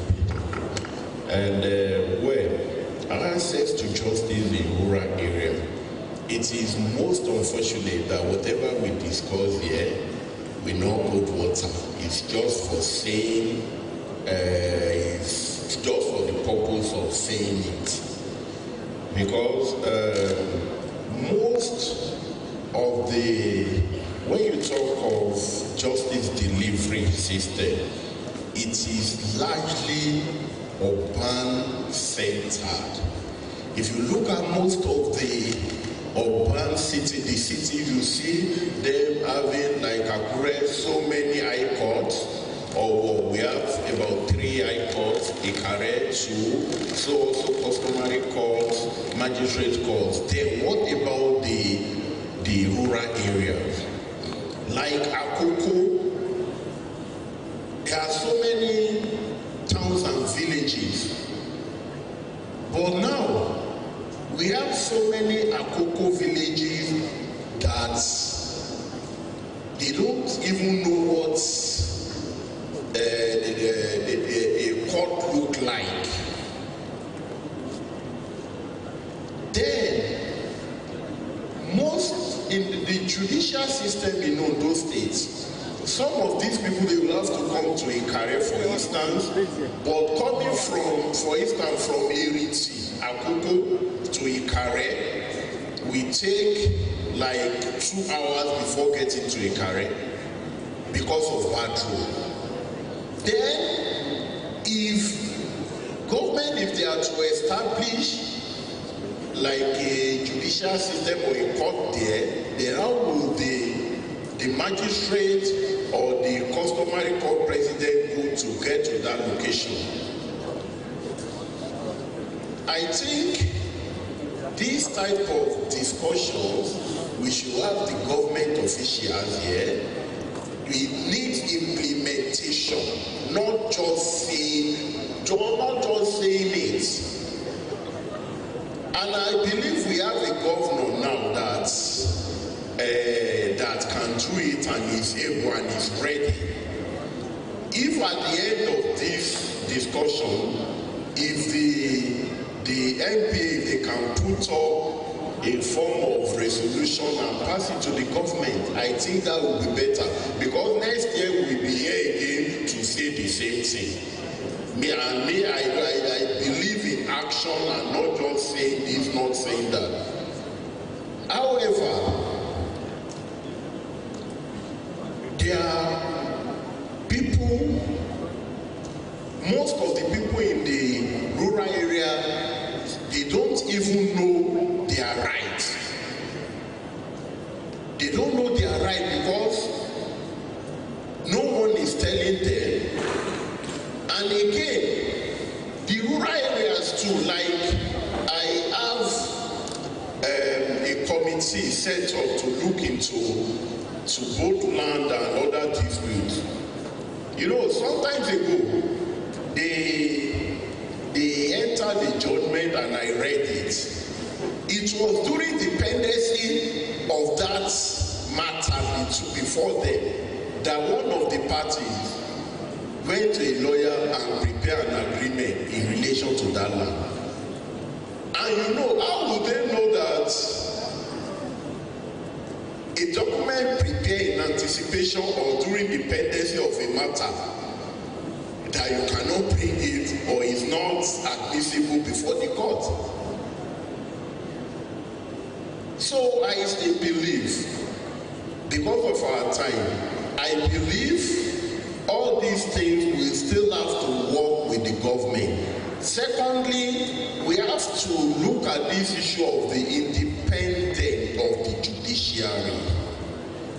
That is, whatever is coming to each state of the federation, the federal government should send in, the judiciary should have their portion, not to be sent through the executive or any other means. I believe that will solve a lot of this situation. And lastly, in conclusion, there should be a form of, I don't know whether I should call it, for instance, in Nigeria, we put in some things that even the citizens, they will not even know what those things are, how to obey them or what to do about them. Some years back, along this Obadeshida road, there was this woman wanted to cross the pedestrian crossing or zebra crossing. I had to stop. But you see other drivers behind me shouting, I will drive myself, this and this and this. And the most unfortunate thing was that even the person I stopped for was like a guy too long. You know, we have traffic lights all over. The driver, do they know what the green stands for? Do they know the yellow, that is the amber, and the red light? So most of the things in this country, they put in something, but no information as to how that thing should be used or is being used. So I want again, so the AG is no longer here, but I hope our discussion today, that the NBA will look for a way of sending it to the appropriate authority to take action on it. Thank you. Thank you very much, sir. And then we have listened, but just like a recap, KBS spoke about concentration of courts in the land, like Ikare, Akure, Owo, Uditukuba. Therefore, making it impossible for those at the rural areas to access justice faster. Well, there is nothing we can do about that. There will still be concentration because so many people migrate to the urban. However, what I think we need is also to get more courts to the rural areas and sensitize the people at the rural settlement. Like most of us, we have run away from home. Let us go back home. In those days when I was young, our seniors in the universities would come home, gather most of us together, lecture us, talk to us, tell us so many things. These days, it's like we don't do it again. Let us go back to these people again, these villagers, and sensitize them, educate them. Some of us that can even help on the pathways of these battles, some of these roads that are bad, that are not long kilometers. We can do some things. We have to help them too. We cannot depend on the government to achieve everything. are some things we can do to help our people. They are our people, our brothers and sisters, our cousins and nephews, and our parents. We have to sensitize them. Otherwise, they will enter into bigger problems, and before we get to solve those problems, it will be more than even the money that we would have spent if we have, going to them to sensitize them. Kami also spoke about that bad road that we have spoken about. Bad road. So people will definitely get tired before we get into the court. So at the end of the day, justice delayed, justice denied. And justice discharged too. It's also a denied judgment. So implementation, and they said there is no implementation. Like we're talking now, we just talk to the end, and at the end of it, nothing comes up. So please, I know this is being recorded, and I know Mr. Governor will know we have of it, and there will be implementation. Definitely there will be implementation.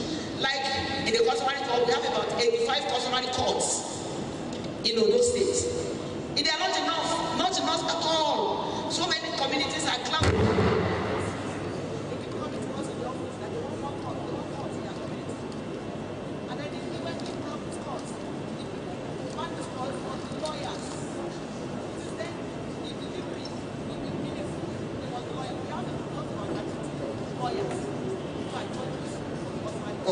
We are pleading that they give us more of them.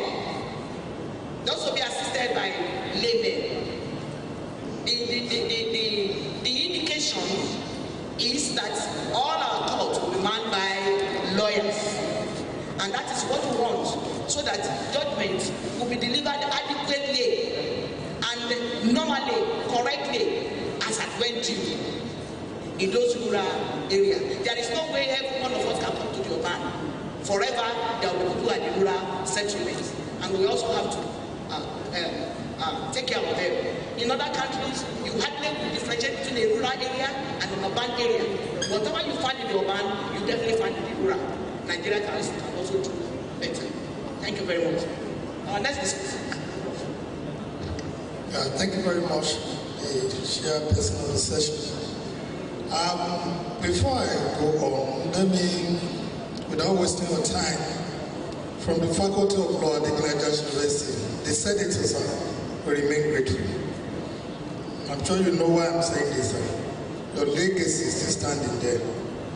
The only administrative building that we have that we can refer to as Faculty of Law building in that place was a product of Senator Latimoke's efforts. You are most grateful. I remember we were in your apartment in Abuja at that time.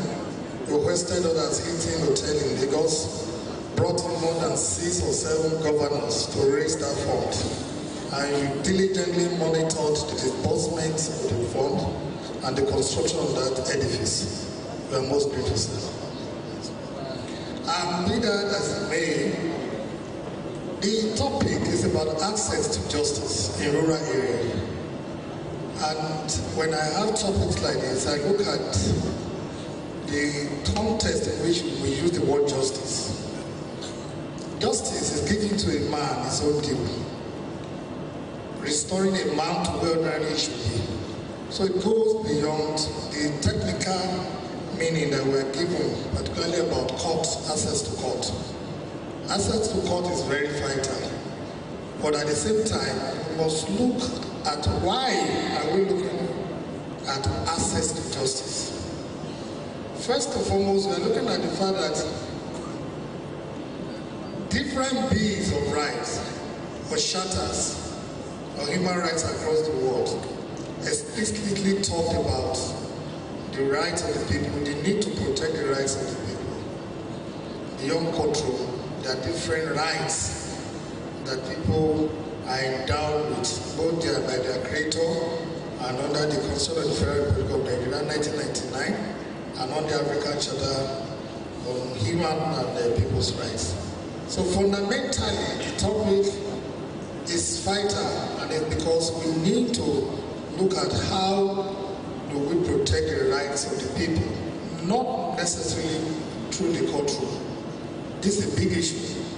And looking at Nigeria, you will agree with me that greater percentage of our people live in the rural areas. greater percentage, and I'm serious about this, is that we have carried out a lot of research about this. Majority of Nigerians are in the rural areas. And the implication is that majority of the people don't have access to justice. Like my Lord did mention, when I'm from Idori, in Idori we have over 400 villages. This is no exaggeration. Over 400 villages, huts, where people farming communities, over 400. And in Idori we have only 2 magistrate courts.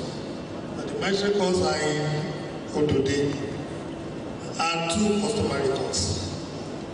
So when you look at this critically, you will conclude that we have been hypocritical and we have been paying lip service to judicial or to justice system as a people. That would have been better because I know the Attorney General is a reformer. I was going to confront him with all these facts, but as a friend, I was thinking of also, I said we must do critical work. If this government must be seen to be doing anything, it's not about buying firewood for magistrate or customary court, which is an area that is very vital. But we must look at the possibility of our people to have access to justice. So it's fundamental. What we are doing today, is one of the factors that led to the emergence of common law. Remember the common law system. It was an attempt to take justice to the rural areas. In England, people would move from the Westminster to the extreme areas because there was a need that time to make sure that people have a fee of the justice system. That is talking about the court system. But beyond that, many of our people are uninformed. They don't even know their rights. So if you don't know your rights, how do you know that you have been cheated or not? It's a wide and complex topic. I hope there will be another time to have this. Again, we appreciate the fact that most of our rural areas are ungovernable. There's a lot of crisis going on there. And why do you have this? People resort to self-help when there is no access to justice. These are fundamental issues.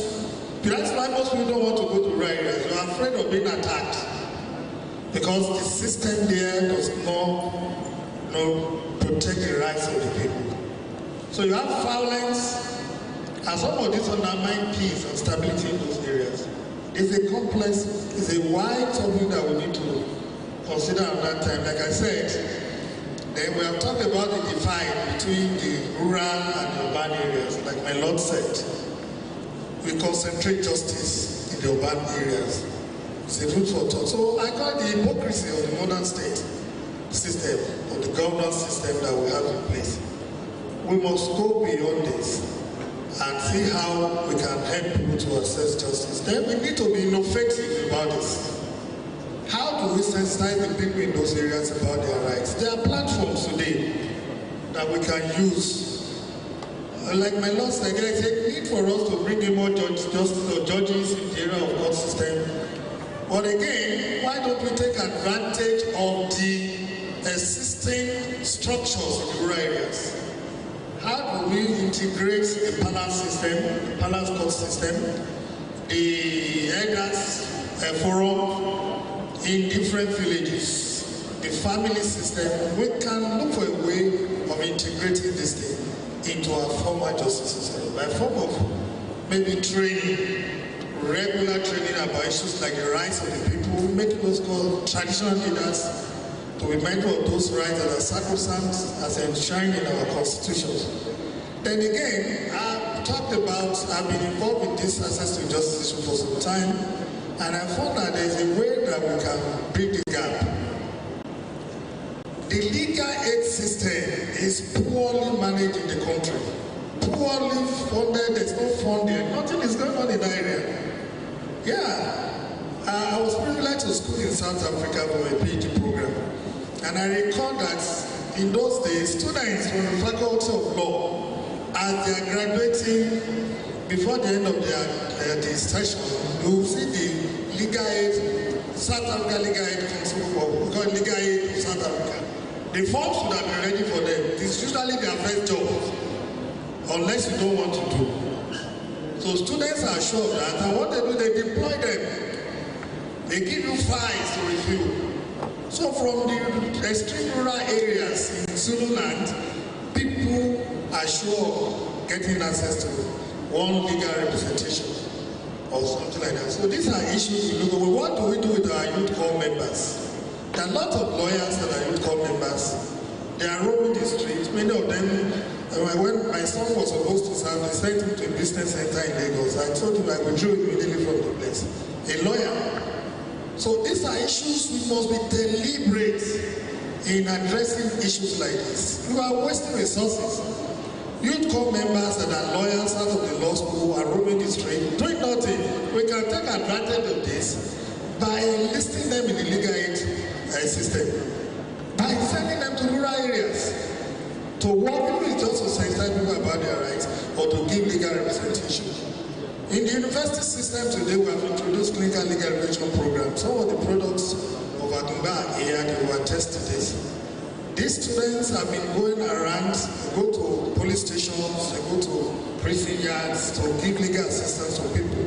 We can take advantage of arrangement like without necessarily waiting for the government to intervene to employ more people. So it's like restructuring what we do.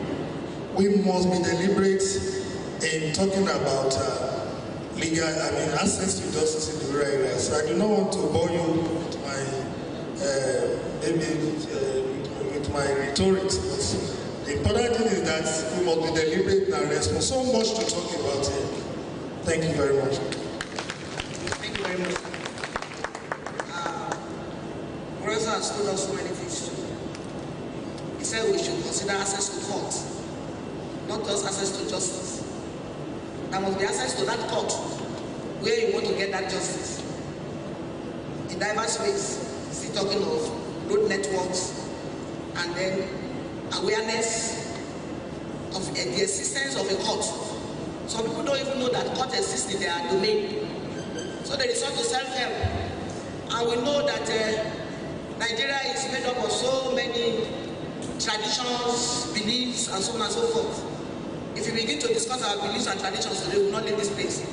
Self-help stems from so many kind of beliefs. They want to do it on their own. And you don't bother yourself. You want to step on my land, go there and step on my land. What you want to see, you will see, and you see more than that. But if these people are aware of the fact that there will be justice better than just going to kill or put a terrible sickness on another, they will go by what is right and what is normal and what is good. Prof also emphasized protection of our people's rights. That some don't know anything about their rights. They don't know. And then they need to be sensitized and their rights protected. The advice that some lawyers should be brought to a place where they could be sent out to these rural communities for one thing or the other, to train the people at the expense of the world.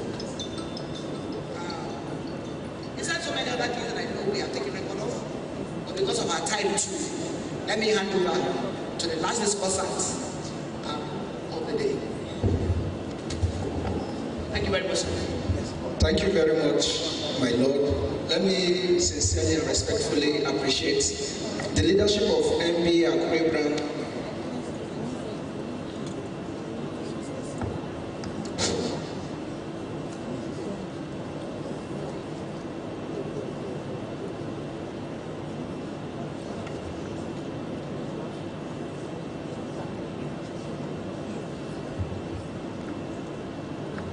Thank you very much. Let me sincerely appreciate the leadership of MB Akure Branch for the privilege and honor extended to me to feature in this very sensitive and important subject. I am very grateful. I'm not taking this for granted. And let me also especially salute the Olowo of Owo. Owo is a town that I hold dearly in my heart. Reason being that it's a town that opened its door for me when I started my academic sojourn, I was privileged to have lectured at Achievers University, Owo.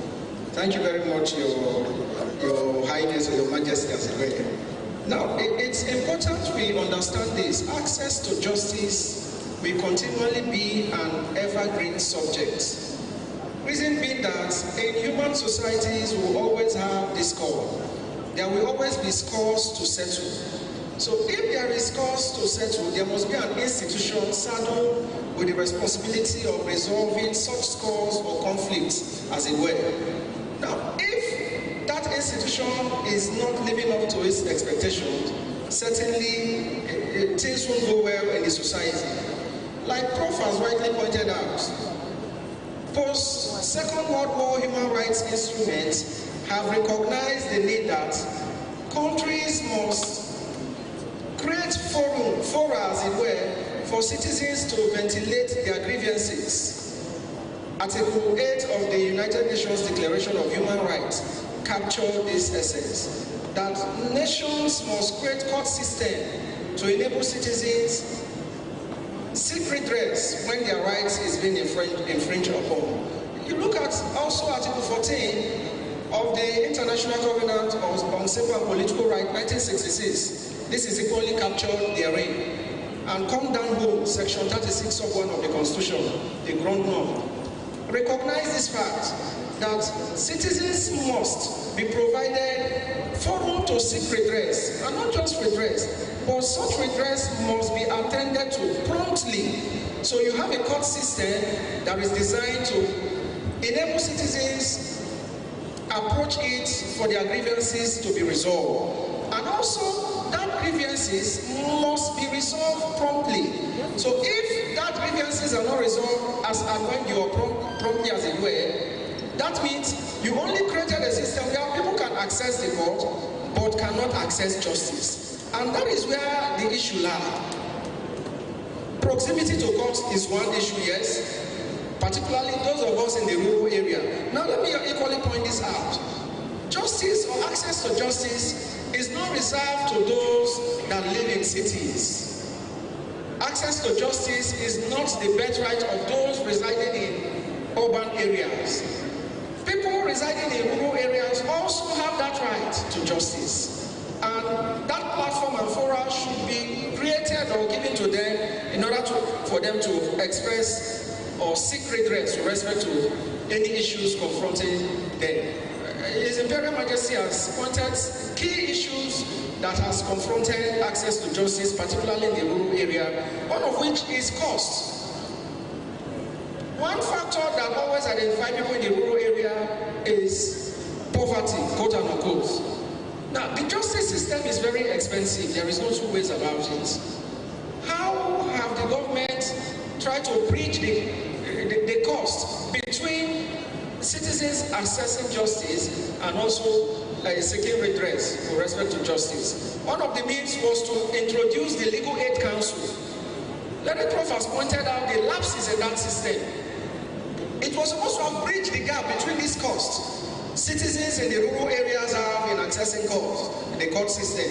But unfortunately, we have not utilized the legal aid system to the benefit of those in the rural areas. So this should be a wake-up call. And also, we should not just see the issue of access to justice as a government issue alone. No, the traditional institution has a very critical role to play in order to ensure that citizens within their domain, within their geographical spread, should be able to access justice, even though not in the proper court system, but in the traditional system too. They should be able to access justice and have their grievances redressed. And of course, we can also deploy technology in order to bridge the gap between this issue of cost and also bringing the courtroom very close to the citizens. So if this is done, I believe the issue of access to justice will be a thing of the past. Thank you very much. Thank you. You will agree with me that the discussants have done very well. However, let us give them a round of applause, please. Our time is off. But even as at that, we want to entertain just 2 questions from the audience. 2 questions. And 1 minute each. Someone from here and another from there.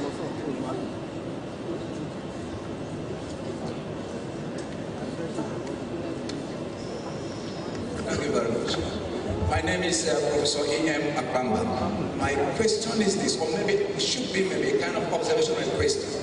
Now, access to justice goes beyond doing justice. Now, access to justice also envisages that a person must be able to assess. And we remember when the learned senator talked about making the environment to be accessible to even persons with disability. So even in the rural area, how would a person with disability, our court rules for instance, can a person with blindness be able to read the court rules to know? How would they be able to assess this? Now I say this from the perspective that I never knew that one day I may not be able to enter the courtroom. I never knew I would not be able to enter the banks to assess. When I had an accident, I did not. Excuse me, what is your question, Pasi? My question is this. I said it could be a question, it could be an observation. That access to justice, we should not just look at it from the perspective that I'm able to obtain justice, but then what of accessibility? Because accessibility will mean that where the courtroom is even, we are talking about the physical structure. How will a person with physical disability be able to gain access even to the courtroom to obtain justice? Because we find that some of the structures are built in such a way that they do not take into account these physical challenges. It's one of comments. Thank you very much. Distinguished audience, my name is Yemi Adetoyinbo Otumba. I want to say this clearly from the contributions of the panelists. Lastly, Dr. Azubike stated clearly that the role of traditional rulers is very essential to ensure access to justice. How do we evolve legal framework, constitutional framework? There is this ongoing debate about constitutional reviews and others. Every year, the Owaii of Ikare stated that. Day in, day out, year in, year out, continue to discuss. End of discussion. What is their product? How do we develop? How do we evolve legal frameworks? Professor Okoye mentioned that over 400 communities surrounded Idori. How do they access justice? The traditional laws should be promoted constitutionally. They should be recognized. At the Traditional Laws Council in Lagos and Mefen, the Sultan of Sokoto and the owner of Ife stated clearly that they decry the situation whereby the chairman of local governments are recognized before them. The Ibadan had about 30 local governments. How do you expect Oba Rashidi Adewolu Ladoja, a former governor, to sit and you recognize all the 30 local government chairmen before him? So how do we evolve the constitutional framework that will empower and enable traditional rulers to ensure access to justice, the court system, and of course, the end product of justice in their communities? Thank you very much.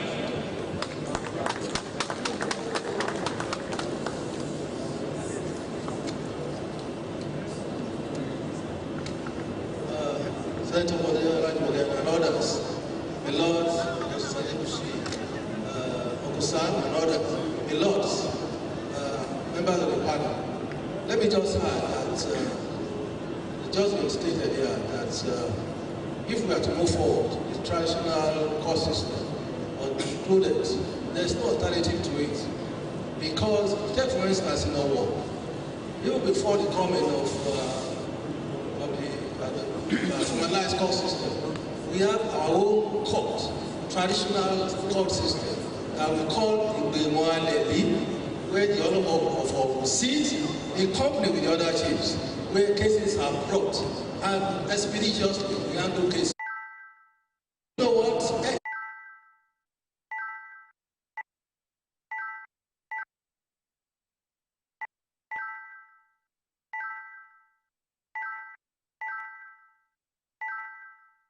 Majority of our people comes around and you see cases being handled at times we may hold the session right from 10 a.m. in the morning to around 5, 6 in the evening. And, timelessly. So, there's no way if we are to move forward. Before everything is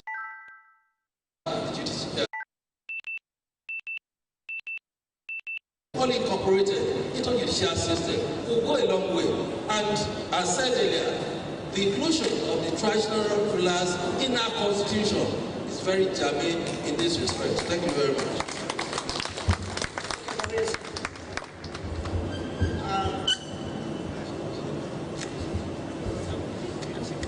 Okay, I think when that one gets to constitutional amendment, get there. Kabiyesi, thank you for what you do. More of that. And I know that as time goes on, there will also be reformation and review and so on and so forth. And I know other members also will borrow from that. Thank you very much. Thank you. Thank you. Thank you very much.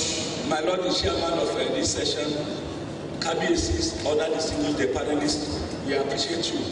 We are under pressure because I'm particularly sensitive to the fact that we have two aged gentlemen. They are extremely wonderful and patient with us, but we should not over push them. So this is essentially why we are rushing. I apologize, sir. I deeply apologize. So, but just to mention Kabiyesi, what Your Royal Majesty has said is already part of our judicial system. Under the law, customary arbitration takes a prime pride of place, a premium pride of place in our system. So I encourage your Kabiyesi, Your Royal Majesty, and other Kabiyesis to follow suit. It's already part. Whatever is decided is taken to be customary arbitration and to be enforced for as long as there is consent and consensus among the parties. I thank Your Royal Majesty. Thank you very much, Mr. Dayo Akinlaja, SAN. Well, may we respectfully release the panelists, the chairman and panelists. Please let's put our hands together for them. Having done a very fantastic job of the topic. Thank you very much, Honorable Justice Iyalade. Thank you. Distinguished ladies and gentlemen, next we will be doing two things very quickly. We will move on to the Bodiola Jumoke Relaxation Center at Okieda for the commissioning of that project, and those who will be going with the team to commission are Kabiyesi, the Olowo, the Olubaka, the Owale, the Adale, and of course Justice Adebusoye leading the judiciary, and anyway, the donor and Uncle Sam will definitely be there. So respectfully, may I request that we move on to Okieda. While the others will remain here, have lunch, and prepare for the second session. Thank you very much. God bless each and every one of us. Please be, those who have been listed, may now move to Okieda for the commissioning of the relaxation center.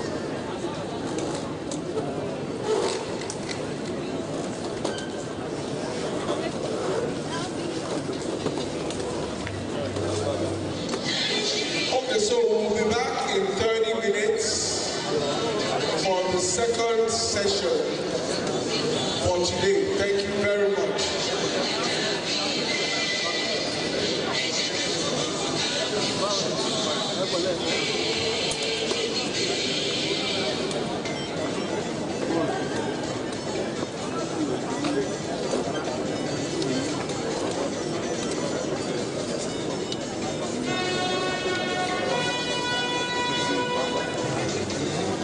Longe, certo?